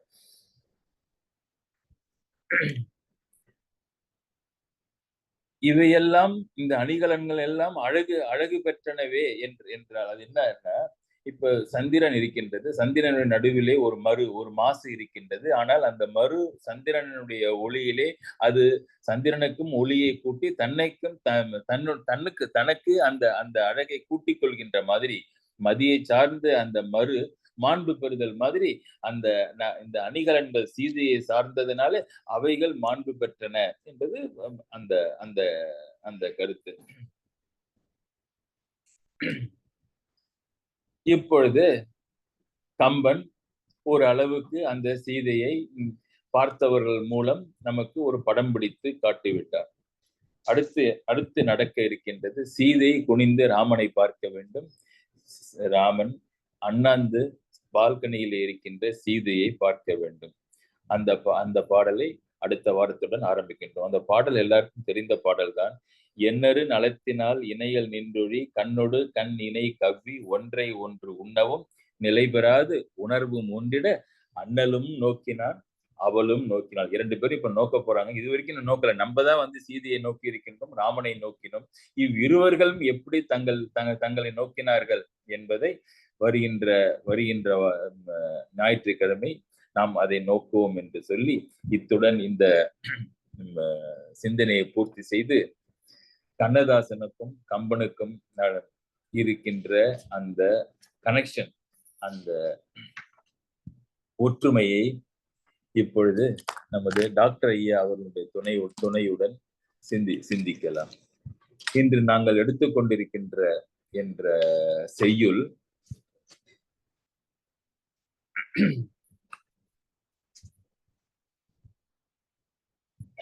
கண்ணதாசனுக்கு உதாரணம் காட்ட வேண்டிய செய்யுள் 1. மருங்கிலா நங்கையும் வசையில் ஐயனும் ஒருங்கிய 2 உடற்கு உயிர் ஒன்று ஆயின கருங்கடல் பள்ளியில் கலவி நீங்கி போய் பிரிந்தவர் கூடினால் பேசல் வேண்டுமோ. இது ஒரு 4 வரியில் இருக்கின்ற பாடல். மொத்தத்திற்கு ஒரு வகுப்பு வேண்டும் இந்த பாடலை நாம் அனுபவிப்பதற்கு. என்ன சொல்றார்? மருங்கிலா நங்கையும். எல்லாருமே என்ன செய்வார்கள் என்றால், ஒரு பெண்ணை, அதுவும் திருமண பெண்ணை, வயது வந்திருக்கின்ற ஒரு பெண்ணை படுகின்ற பொழுது, இவளுடைய மூக்கு இப்படி இருக்கும், இவளுடைய நெற்றி இப்படி இருக்கும், கண்கள் இப்படி இருக்கும் என்று அவளுடைய ஒரு உறுப்பை எடுத்து அதனுடைய லட்சணங்களை பெருக்கி பேசி அவளுடைய அழகை நமக்கு காட்டுவார்கள். கம்பன் நம்ம கொஞ்சம் வித்தியாசமா பண்ணலாமே அப்படின்னு சொல்லி, மருங்கு இயலா நங்கையும். மருங்கு என்றால் இடை. இதுவும் கம்பனுக்கு கம்பராமாயணம் பூரா ஒரு பிரச்சனை இருக்கின்றது. மருங்கு இயலா நங்கை என்றால் இடை இல்லாத பெண்.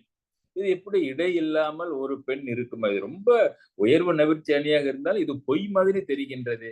மருங்கு இயலா நங்கையும், அதாவது நுண்ணிடைன்னு சொன்னீங்கன்னா நுட்பமான இடை. மின் இடைன்னு சொன்னா மின்னல் எப்படி ஒரு சமயம் இருந்து ஒரு சமயம் இல்லாத மாதிரி இருக்கின்றது, அது மாதிரி ஒரு ஆங்கிள் இடை இருக்கின்ற மாதிரி இருக்கின்றது, பின்பு இல்லாத மாதிரி ஆகின்றது என்றுதான் கவிஞர்கள் சொல்லுவார்கள். இங்க என்ன சாதிக்கிறான் கம்பன் என்றால், இடையே இந்த பெண்ணுக்கு இல்லையேங்கிறான். மருங்கு இயலா நங்கையும். பின்னால சரி பண்ணிடுறாரு, அதை பார்க்கலாம் வேற ஒரு பாட்டுல. மருங்கு இயலா நங்கையும் இடை இல்லாத இந்த சீதை என்ற நங்கையும். ஏன்னா ஒருவர் பார்க்க போறாங்கல்ல, அதுக்கு ஒரு அடைமொழி கொடுக்குற, இவ யாரு அவன் யாருன்னு சொல்ல போறாரு. மருங்கிலா நங்கையும் என்று சொன்னவன் இந்த பக்கம் திரும்புறான். இப்ப ராமனை சொல்லணும். அழகாக என்ன சொல்லிட்டாரு? எல்லாரும் இருக்கின்ற ஒன்றை வைத்து சொல்கின்றார்கள் என்றால் நான் இல்லாததை வைத்து இவர்களை விவரிக்கின்றேன் என்று ஆரம்பித்தவன் இப்பொழுது சக்கரவர்த்தி திருமகனை பார்த்துவிட்டு இவனுக்கு இல்லாதது என்ன இருக்கின்றது என்று சட்டென்று திகைக்கின்றான் கம்பன். செல்வம் இல்லாதவன் என்று சொல்லலாமா? இப்ப வேணா ஒரு சாமியார் பின்னால வந்துட்டு இருக்காரு, செல்வம் இல்லாதவன் சொல்லலாம். இவனும் சக்கரவர்த்தி திருமகன் கப்பம் கட்டுவதற்கு கப்பலிலே காத்து கொண்டிருக்கின்றார்களாம் அந்த அயோத்திக்கு வெளியிலே. அப்படி இருக்கின்ற தசரதனுடைய திருமகனுக்கு செல்வம் இல்லை என்று சொல்ல முடியாது. கல்வி இல்லாதவன் என்று சொல்ல முடியாம 1க்கு 2 ஆசிரியர்கள், வசிஷ்டர் ஒருத்தரோட விஸ்வாமித்திரன் 2 பேரிடம் வேதங்களும் கலைகளும் கற்றவன், அதுவும் சொல்ல முடியாது. சில பேருக்கு கல்வி இருக்கும், செல்வம் இருக்காது. செல்வம் இருக்கும், கல்வி இருக்காது. வீரம் இருக்கும், இவை இரண்டும் இருந்தால் வீரம் இருக்காது. இவனுக்கு இருக்கின்ற வீரத்துக்கு நம்ம சொல்லவே வேண்டாம். ஒரு ஒரு ஒரு அம்பினாலே தாடகை வீழ்த்தியவன். வீரமும் இருக்கின்றது. வீரமும் இல்லை என்று சொல்ல முடியாது. கல்வி, செல்வம், வீரம் எல்லாம் இருந்தால் அழகு இல்லாமல் போகலாம். இவன் ஒரு தாமரை குளம், இவன் தாமரை தடாகம், இவன் அத்தனை அழகு. அந்த பின்னால கடைசியில சொல்ல போறோம். அந்த இத்தனை வயசாகிய இந்த விஸ்வாமித்திரர் சொல்றாரு ஜனகர்ட்ட, இந்த கரியான் மேல் எனக்கு ஒரு தனி காதல்ங்கிறாரு. கண்ணங்கரேன்னு ஒரு பையன் பக்கத்துல நிக்கிறானு, இந்த கரியான் மேல் எனக்கு ஒரு தனி காதல், அப்படி எனக்கு நான் மனசை பறி கொடுத்திருக்கிறேன். அப்ப இவனுடைய குணத்தை சொல்லி இவன் மேல் எனக்கு காதல்னு சொன்னா பரவாயில்ல, விஸ்வாமித்திரன் நம்ம மன்னிச்சு விட்டுடலாம். இந்த இந்த அட்டக்கறி, இந்த கறி இருக்கு அந்த உடம்பு, இந்த அழகு, இந்த அஞ்சன வண்ணன், இந்த மேக வண்ணன் எப்படி சொல்றாரு பாருங்க, இந்த கரியான் இவன் மேல எனக்கு அப்படி ஒரு காதல், ஒரு தனி காதல் இருக்கின்றது என்று காண்பவரை எல்லாம் தன் பக்கம் ஈர்க்கின்றவன் இந்த இந்த ராமன். அப்ப அழகும் இருக்கின்றது, கல்வி இருக்கின்றது, செல்வம் இருக்கின்றது, அருள் இருக்கின்றது, பெருந்தன்மை இருக்கின்றது, மன்னிக்கும் என்ற குணம் இருக்கின்றது. இப்படி இருக்கிறப்ப இவனுக்கு இல்லாத ஒன்றை வைத்து எப்படி கொடுப்பது? அவளுக்கு ஈஸியா போயிட்டுது. மருங்கிலா நங்கைன்னு சொல்லிட்டோம், இடையில்லாத பெண்ணும் இது இல்லாத ஆணும் ஐயனும் என்று யோசிச்சு பாக்குறான். வரவே இல்லை கம்பனுக்கு. என்ன ஆச்சு? சரி அப்படின்னா விருத்தத்திலே 4 வரி, விருத்தத்திலே முதல் வரியிலேயே இப்படி முதல் 3 வார்த்தையிலேயே மாட்டிக்கொண்ட மாதிரி சரித்திரமே இல்லை. கம்பன் மாட்டிக்கிட்ட மாதிரி திரும்பி பார்த்தா, அப்ப அந்த முதல்ல அடிச்சிருவோம். அடிச்சுட்டு அவளுக்கும் ஏதோ ஒன்று இருக்கின்றதை சிறப்புப்படுத்துவோம், இவனுக்கும் ஒரு சிறப்பு இருக்கின்றதை சிறப்புப்படுத்துவோம் யோசிச்சு பார்த்தா அவனுக்கு மனசு வரல. நல்லா ஆரம்பிச்சாச்சு ஒரு பாட்டை, மருங்கிலா நங்கைன்னு. இது முடிக்க வேண்டாமான்னு பார்த்தா சடன் என்று அவனுக்கு தோன்றியது. மருங்கிலா நங்கையும் வசையில் ஐயனும்.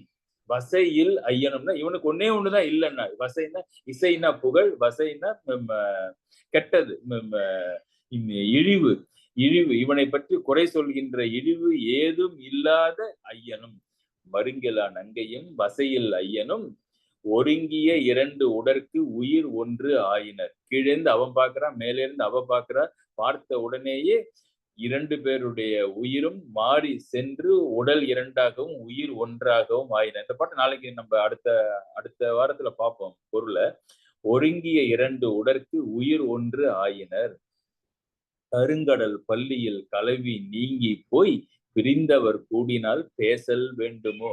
கருங்கடல் பள்ளியில் இதெல்லாம் கருங்கடல் என்பதற்கு ஒரு பார்க்கடல் தானே அவ இருந்த இடம், இவங்க 2 பேரும் இருந்த இடம். ஆனா கம்பன் என்ன சொல்றான் பாருங்க, கருங்கடல்ங்கிற. ஏன் கருங்கடல்ங்கிற? வெயிட், அடுத்த வாரம். கருங்கடல் பள்ளியில் கலவி நீங்கி, அங்கே ஒன்றாக கூடி ஒன்றாக இருந்த இந்த இருவரும் யாரு? மருங்கிலா நங்கையும் வசையில் ஐயனும்.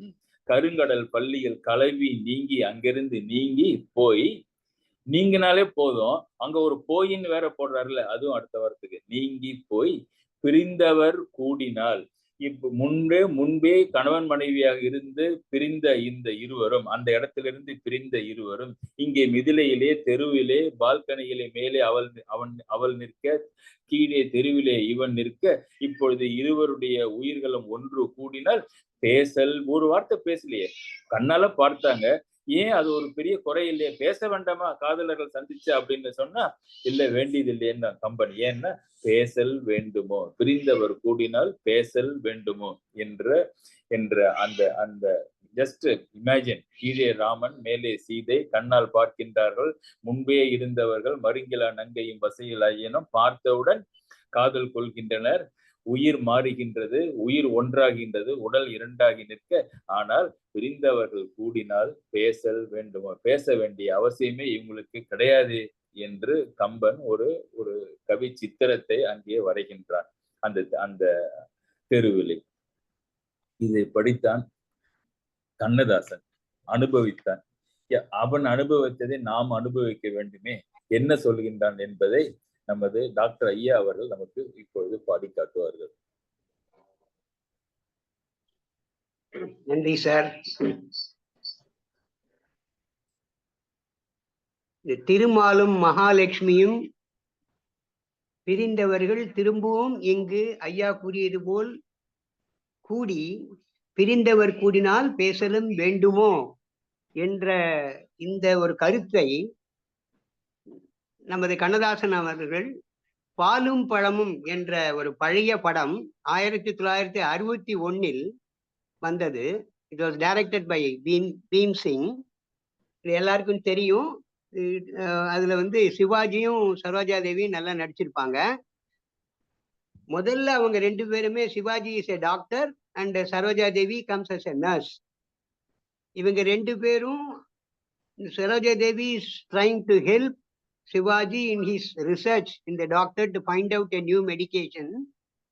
அதுல வந்து அவங்க 2 பேரும் சேர்ந்து நடிக்கும்போது அவங்களுக்குள்ள ஒரு லவ் டெவலப் ஆகி and then they get married, கல்யாணமும் பண்ணிட்டுறாங்க.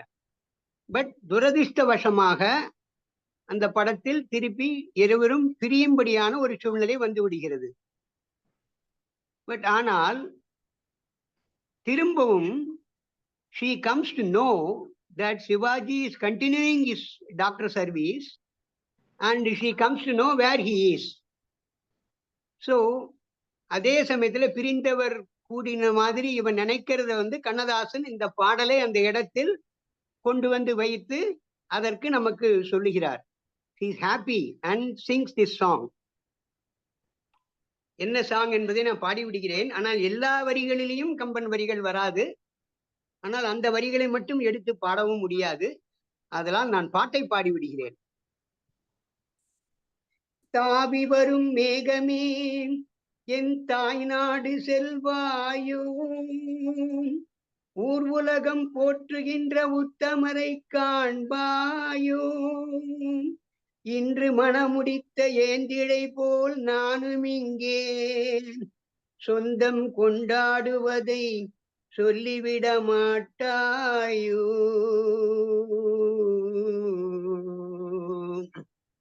காதல் சிறகை காற்றினில் விரித்து வான வீதியில் பறக்கவாம், கண்ணில் நிறைந்த கணவனின் மார்பில் கண்ணீர் கடலில் குளிக்கவா, கண்ணீர் கடலில் குளிக்கவா. எண்ணங்களாலே பாலம் அமைத்து இரவும் பகலும் நடக்கவா, எண்ணங்களாலே பாலம் அமைத்து இரவும் பகலும் நடக்கவா. இத்தனை காலம் பிரிந்ததை எண்ணி, இத்தனை காலம் பிரிந்ததை எண்ணி இரு கை கொண்டு வணங்கவா, இரு கை கொண்டு வணங்கவா. காதல் சிறகை காற்றினில் விரித்து வான வீதியில் பறக்கவா, கண்ணில் நிறைந்த கணவனின் மார்பில் கண்ணீர் கடலில் குளிக்கவா. முதல் நாள் காணும் புதுமண பெண் போல் முகத்தை மறைத்தல் வேண்டுமா, முறையுடன் மணந்த கணவர் முன்னாலே, முறையுடன் மணந்த கணவர் முன்னாலே பரம்பரை நாணம் தோன்றுமாம், பரம்பரை நாணம் தோன்றுமாம். காதல் சிறகை காற்றினில் விரித்து வான வீதியில் பறக்கவா, கண்ணில் நிறைந்த கணவனின் மார்பில் கண்ணீர் கடலில் குளிக்கவா. பிரிந்தவர் மீண்டும் சேர்ந்திடும் போது அழுதால் கொஞ்சம் நிம்மதி, பேச மறந்து சிலையாயிருந்தால், பேச மறந்து சிலையாயிருந்தால் அதுதான் தெய்வத்தின் சன்னதி, அதுதான் காதலின் சன்னதி. காதல் சிறகின் காற்றினில் விரித்து வான வீதியில் பறக்கவா, கண்ணில் நிறைந்த கணவனின் மார்பில் கண்ணீர் கடலில் குளிக்கவா, கண்ணீர் கடலில் குளிக்கவா என்றது என்பது அந்த பாடல்.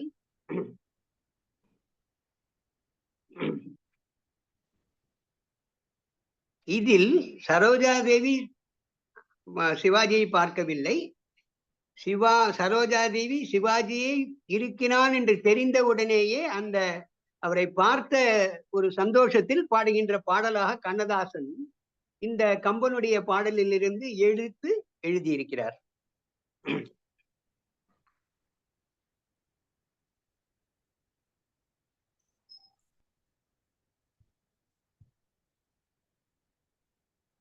இந்த மருங்கிலா நங்கையும் வசையில் ஐயனும் என்ற இந்த கம்பனுடைய அந்த பாடல் பெரும் சர்ச்சைக்குரிய ஒரு பாடல். பெண் நாணமுடையவள், வெட்கமுடையவள், இப்படி கீழே போகின்ற ஒருவனை பார்த்து நோக்கி பார்த்த உடனேயே காதல் கொண்ட உடனேயே மனத்தை பறிகொடுத்த உடனே உயிரும் ஒன்றாக கலந்தனர் என்றால் இதுதான காதலர்களுக்கு காட்டுகின்ற வழி, கம்பன் காட்டுகின்ற வழி என்பது கம்பன் மேல் வைக்கப்படுகின்ற ஒரு குற்றச்சாட்டு. வால்மீகி சேஃப் என்னன்னா, அவர் கல்யாண மண்டபத்துல தான் முதல்ல அண்ணன் இந்த மருங்கிலா நங்கையும் வசையில் ஐயனும் பார்க்க போறாங்க, அதனால பிரச்சனை கிடையாது. இங்கே கம்பன் இந்த நடுத்தெருவிலே இவர்களுக்கு ஒரு காதலை உண்டாக்கி, அதுவும் யாருக்கு முன்னால போகின்ற முனிவருக்கும் தெரியாது, பின்னாலே வருகின்ற இளையவனுக்கும் தெரியாமல் ஒரு கள்ள பார்வை, ஒரு கள்ள காதல், இது ஏற்புடையதா, இது சரியா என்ற கேள்விக்கு இந்த பாலும் படத்திலே இருக்கின்ற இந்த பாடல் ஒட்டு மொத்தமும் ஒரு கண்ணதாசன் மவுண்டிங் டிஃபென்ஸ் ஆன் பிகாஃப் ஆஃப் கம்பன். அத்தனை வரிகளும் அடுத்த வாரம் இந்த பாட்டினுடைய பேக்ரவுண்டை மருங்கிலா நங்கையும் வசையில் ஐயனும் நோக்கின்ற அந்த நோக்கத்தை நாம் பார்க்கின்ற பொழுது இந்த வரிகளினுடைய பொருள்கள் எல்லாம் மிக எளிமையாக நமக்கு அப்படியே தெரியும். கண்ணதாசன் வரிந்து கட்டுக்கொண்டு இந்த பாட்டுக்கு ஒரு விளக்கம் கொடுக்கின்றான். என்ன, இப்ப இந்த பாடல்களை எண்ணங்களினாலே பாலம் அமைத்துங்கிறவ அங்கே ஒரு கயிறு அந்த நோக்கு என்ற அந்த பார்வை என்ற கயிறிலே ஒரு பாலத்தை அமைத்து அந்த பாலத்தின் மூலம் இவளுடைய மனது அங்கே செல்கின்றது, அவனுடைய மனது இங்கே வருகின்றது என்று பாலத்திலே ஒரு வித்தியாசம் இருக்கின்றது. அதை தவிர அப்படியே பேச மறந்து சிலையாக இருந்தவர்கள் என்கின்றான் இவன். அங்கே அவர்கள் பிரிந்தவர் கூடினால் பேசல் தேவையில்லை, பேசவே இல்லை என்று கம்பன் அங்கே சொல்கின்றார். எதனாலே பேசவில்லை, பேச வேண்டிய இவர்கள் இப்படி பார்க்கலாமா என்றால் ஏன் பார்க்க கூடாது?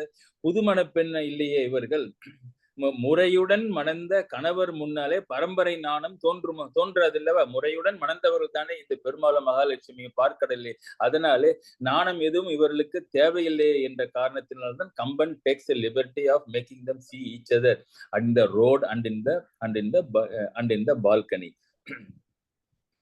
அப்படியே இந்த செய்யுளுடைய ஒரு வார்த்தையினுடைய உட்பொருளையும் நாம் அடுத்த வாரம் பார்க்கின்ற பொழுது Kamban you will not only appreciate Kamban but you will also appreciate Kannadasan. Let us wait for the next week Sunday என்று சொல்லி இந்த சிந்தனையை இத்துடன் நான் பூர்த்தி செய்து விடைபெறுகின்றேன். நன்றி. உங்கள் கருத்துக்களை கேட்க ஆவலாக அமைகின்றேன். நன்றி, வணக்கம். நன்றி சார், நல்ல குட் எக்ஸ்பிளனேஷனுக்கு.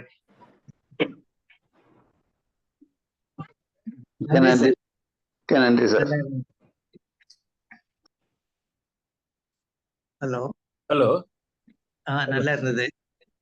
எனக்கு கம்பனுடைய கவி நயம் எனக்கு எப்பவுமே ரொம்ப பிடிக்கும். அந்த கடைசியில சொன்ன அந்த மருங்கிலா நங்கையும் வசையில் ஐயனும் அது ரொம்ப ரொம்ப அழகா இருந்தது, ரொம்ப ரொம்ப பிடிச்சிருந்தது எனக்கு. அப்புறம் ஆஸ் யூஷுவல் டாக்டர் பண்ண அந்த பாட்டு எனக்கு அப்ப ஞாபகம் வந்தது. பாலும் பழம் 1961 நான் பிஎஸ்சி படிச்சதுக்கு அப்ப பார்த்தது வெள்ளூர்ல. அந்த பாட்டு அப்ப ரொம்ப ரசிச்சிருந்தது அந்த பாட்டு, அது ஞாபகம் வந்தது எனக்கு. ரொம்ப ரெண்டுமே நல்லா இருந்தது சார், சிறப்பா. நன்றி. உங்களுடைய ஞாபக சக்தி ரொம்ப சிறப்பா இருக்கு. இல்ல, பழைய பாடல்கள் தான். நான் அப்புறம் 2000 இங்க வந்த பாடு ஒரு சினிமாவும் பார்க்கல, இப்பெல்லாம் பாக்குறதே கிடையாது. அந்த பாடல் நல்லா இருந்தது சார். அந்த பிளாக் அண்ட் ஒயிட் படமா இருந்தா கூட பாட்டுக்கு ரொம்ப அழகா, ரொம்ப ரொம்ப ரொம்ப கருத்துள்ள பாடலா இருந்தது. ரொம்ப நல்லாவும் இருந்தது கேட்கறதுக்கும். இந்த படத்துல எல்லா பாடல்களுமே நல்லா தான் இருக்கும் கேட்கறதுக்கு. ஆமா, நல்ல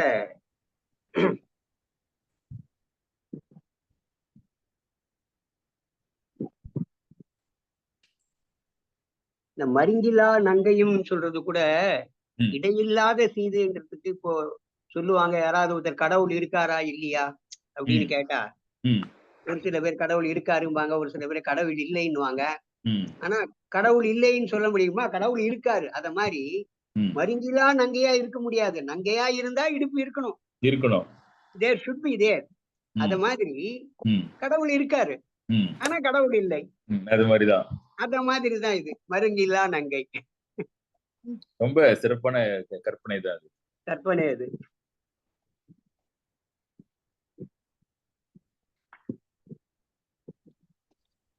வணக்கம் சார். வணக்கம், வணக்கம், வணக்கம். அகடிகை முடிஞ்சிட்டுன்னு வந்துட்டேன். சரி, நன்றி. இந்த சீதையும் ராமரும் நோக்கினார், அண்ணலும் நோக்கினார், அவளும் நோக்கினாருக்கு அருணாச்சல கவியோட நல்ல சிறப்பான ஒரு பாட்டு ரொம்ப ஃபேமஸ். ம். அது டாக்டர் ஐயாக்கு வந்து அடுத்த வாரம் பாடணும்னு ரிக்வெஸ்ட். இல்ல. யாரோ இவர் யாரோ என்ன ம். பேரோன்னு சொல்லிட்டு வண்டர்ஃபுல் சாங். Sure madam.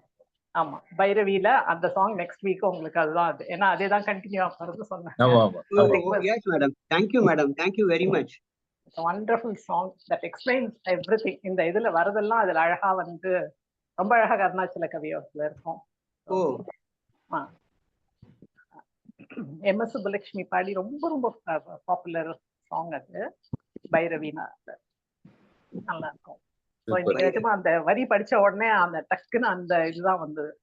காருலாவும் சீர்குலாவும் இதிலையில் கன்னிமாடம் தன்னில் நின்றவர் யாரோ இவர் யாரோ. அதுக்கு அடுத்து இன்னும் அடுத்த சரணம் இன்னுமே நல்லா இருக்கும். அது டாக்டருக்கு தான். அது நான் இப்ப சொல்ல போறது இல்ல, அந்த சரணம் என்னன்னு டாக்டர் பாடிட்டாங்க. சரி, சரி. நன்றி சார், ரொம்ப நல்லா. தேங்க்யூ.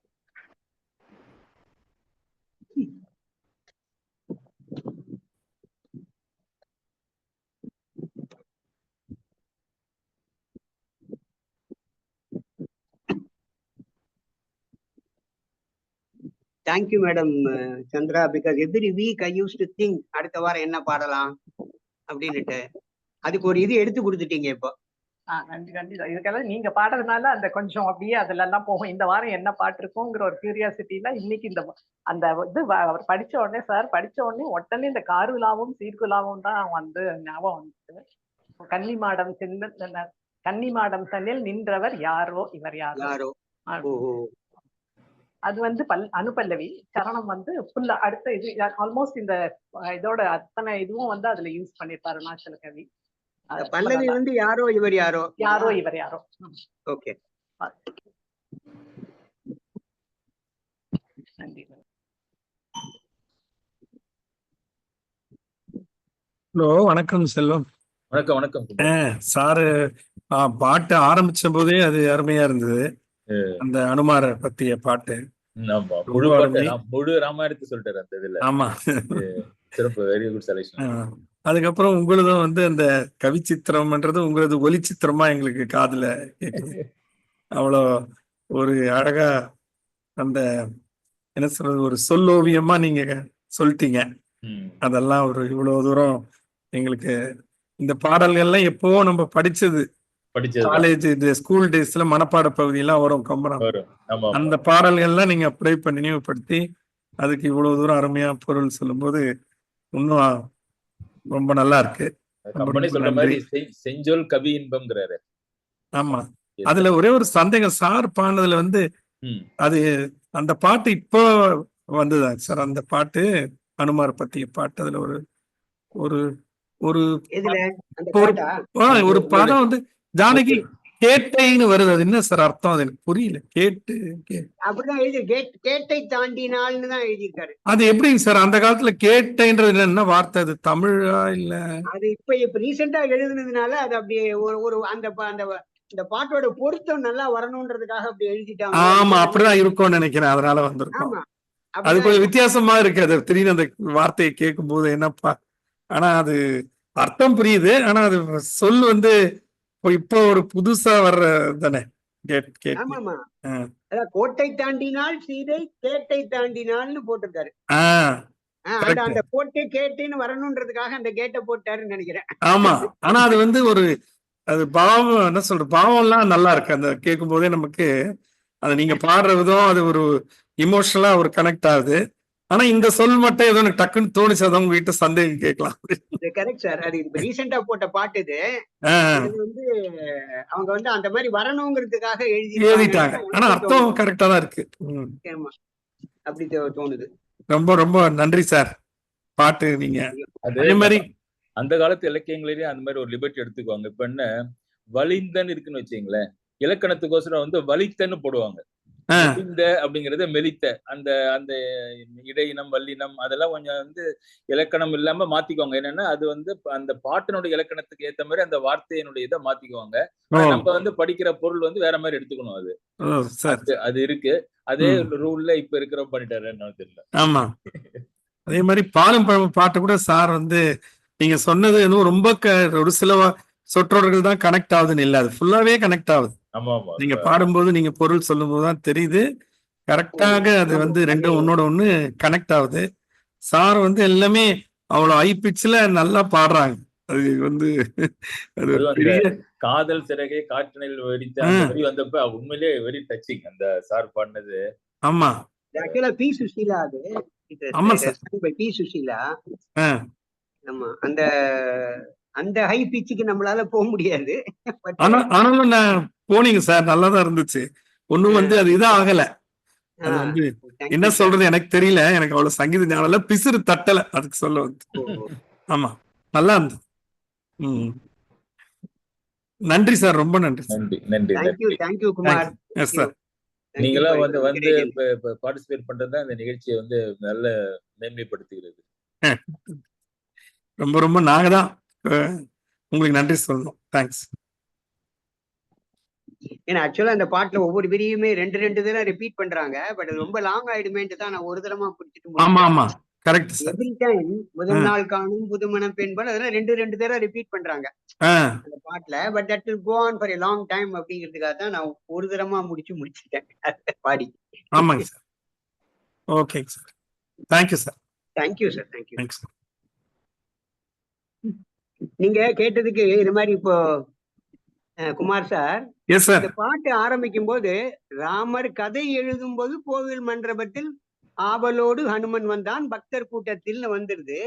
அதே வந்து சவுண்ட் கரெக்டா வரணுங்கிறதுக்காக கடைசியில ஹனுமன் தாங்கினான் அரியணை ஹனுமன் தாங்கினான் ராமர் காதையில் எங்கள் ஹனுமன் மூழ்கினான். அந்த கதையை காதையாக்கிடுறாங்க அங்க. அப்பதான் அந்த இது சரியா வருது, ரித்தம் சரியா வருதுன்னு. அது கொஞ்சம் அந்த பாட்டுகள்ல அது கொஞ்சம் அந்த மாதிரி பண்ணிட்டாங்க. ஆமா இல்ல நல்லா இருக்கு சார், வித்தியாசமான. அதனால உங்க சந்தேகம் கேட்டேன், வேற ஒன்று. Yes sir. Thank you sir. Thank you sir. Gunasekaran இருக்காங்க, மாணிக்க சுவாமி செந்தில், மிஸ்டர் சுப்பிரமணியன், கருத்து ஏதாவது இருக்கா? ரொம்ப அருமையான நிகழ்ச்சி சார். அதாவது கம்பனோட கண்ணதாசனுடைய கவிதையும் இணைத்து அவரு டாக்டர் சார் அதனோட பாடுறது ரொம்ப அது ஒரு இனிய ஒரு சுகமான ஒரு அனுபவம். அது எல்லாருக்கும் உங்களுடைய நிகழ்ச்சி மாதிரிலாம் எல்லாருக்கும் கிடைக்குது. அதே சமயத்துல இந்த மாதிரி ஒரு இல்ல சார், அதாவது வந்து அந்த காவிய பாடல்கள் அவர் எல்லாருடைய பன்னிரு திருமுறை எல்லா இலக்கியங்கள் ஆன்மீக எல்லாமே படிச்சுட்டு அது பாமர மக்களுக்கும் அதை சென்று சேரணும்னு நினைச்சு அந்த எளிய ஒரு பாடல் வாயில நமக்கு வந்து வழங்குறது பெரிய ஒரு இது. அவருக்கு நிச்சயமா நம்ம நன்றி கடன் பட்டிருக்கோம், கண்ணதாசனுக்கு. அதான் நான் ஏற்கனவே சொன்ன அந்த பட்டினத்தார் பாடல்லாம் கூட அந்த மாதா உடல் செலுத்தால் வல்வனேன் கால் செலுத்தேன் வேதாவும் கை செலுத்தி விட்டானே அப்படின்ற மாதிரி அந்த பாட்டை அவர் சரஸ்வதி சபதத்துல பாடியிருக்கார். அந்த ஒரு பாட்டு அந்த சரஸ்வதி சபதத்துல அந்த அந்த எதுக்கு சொல்றேன்னா, இந்த காவியத்துல எல்லாரும் படிச்சிருக்க முடியாது, அதை வந்து எல்லா மக்களும் அதை அனுபவிக்கணும்ன்ற ஒரு அவர் செய்தது நமக்கெல்லாம் ஒரு பெரிய பாக்கியம்தான். அதை தங்களை போல உள்ளவங்க அதை எடுத்து சொல்லும் பொழுது இன்னும் நல்லா அது நல்லா இருக்கு. நன்றி சார், மிக்க நன்றி. 8ஆம் நூற்றாண்டுல கம்பன் மாதிரி சார், இந்த நூற்றாண்டுல நமக்கு பாரதிதாசன், பாரதியார் அண்ட் விட்டா கண்ணதாசன் தான் இப்போ ரீசெண்டா, வேற யாரும் இல்லையே. அது மட்டும் இல்ல சார், அவரு இசைக்கவி ரமணன் கூட அந்த நிகழ்ச்சி ஒண்ணு நடத்துறாரு. இந்த காலங்களில் அவன் வசந்தம் சொல்லிட்டு இந்த கண்ணதாசனுடைய கவியை பத்தி ஒரு முக்கிய பிரமுகரை வச்சு அவரு ஒரு மாதம் அந்த நிகழ்ச்சி நடத்துறாரு. ரொம்ப அருமையான நிகழ்ச்சி. எல்லா பாடல்களையும் நமக்கு அதை கொண்டு வந்து காட்டுறதுல ரொம்ப அருமையா அந்த நிகழ்ச்சி நடத்துறாரு இசைக்கவி ரமணன். ஒரு நல்ல ஒரு பயனுள்ள நிகழ்ச்சி அது. இந்த காலத்துல அந்த நிகழ்ச்சி நடத்துறது ரொம்ப மக்களுக்கு தேவையான ஒன்று. அந்த காலங்களில் அவள் வசந்தம்ங்கிற பாட்டு கூட கண்ணதாசனை அந்த டைரக்டர் ஒரு காதல் பாட்டு நீ எழுது, ஆனா அதுல காதல்னு ஒரு வார்த்தை கூட வரக்கூடாது அப்படின்றாங்களாம். அப்படின்றாராம். அதுக்காக படைத்த பாடல் தான் அது, காலங்களில் அவள் வசந்தம் பை கண்ணதாசன். அந்த தலைப்பை வச்சுதான் அவரு நிகழ்ச்சி நடத்திட்டு வர்றாரு இன்னும் தொடர்ந்து. அது காதல்னு ஒரு வார்த்தை வரக்கூடாது, ஆனா அது காதல் பாட்டா இருக்கணும் அப்படின்னு அந்த டைரக்டர் கேட்டதுக்கு அந்த கண்ணதாசன் அந்த காலங்களில் அவள் வசந்தம் அப்படின்னு அந்த பாட்டை எழுதியிருக்காரு. நல்ல பாடல் சார். அந்த காலத்து அந்த 60, 70 வந்த பாடல்லாம் ரொம்ப அருமையான ஒரு பாடல்கள். அந்த மாதிரி ஒரு கருத்து நயமுள்ள கருத்து செறிவு மிகுந்த பாடல்லாம் இப்ப காண்பது.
டாக்டர் இதோட முடிச்சிடலாமா? வேற யாரும் வரல இன்னும் லைன்ல? சரி சார்.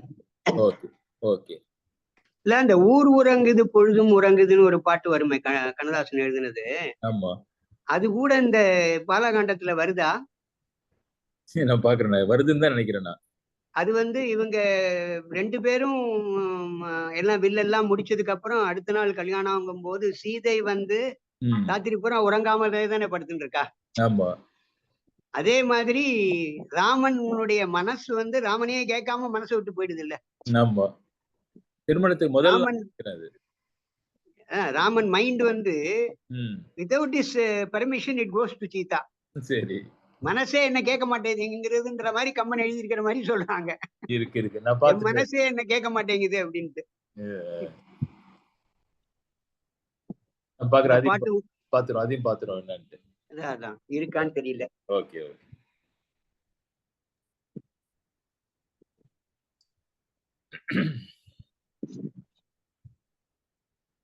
வருகை தந்து தங்கள் கருத்தை சொல்லிய அனைவருக்கும் நன்றி பாராட்டி இத்துடன் இந்த நிகழ்ச்சியை பூர்த்தி செய்து தொடர்ந்து வருகின்ற ஞாயிற்றுக்கிழமையிலே அண்ணலும் நோக்கினால் அவளும் நோக்கினால் என்ற பாடலுடன் சிந்தனையை தொடர்வோம் என்று சொல்லி நன்றி பாராட்டி அமைகின்றேன். நன்றி, வணக்கம். நன்றி, வணக்கம். நன்றி சார். நன்றி.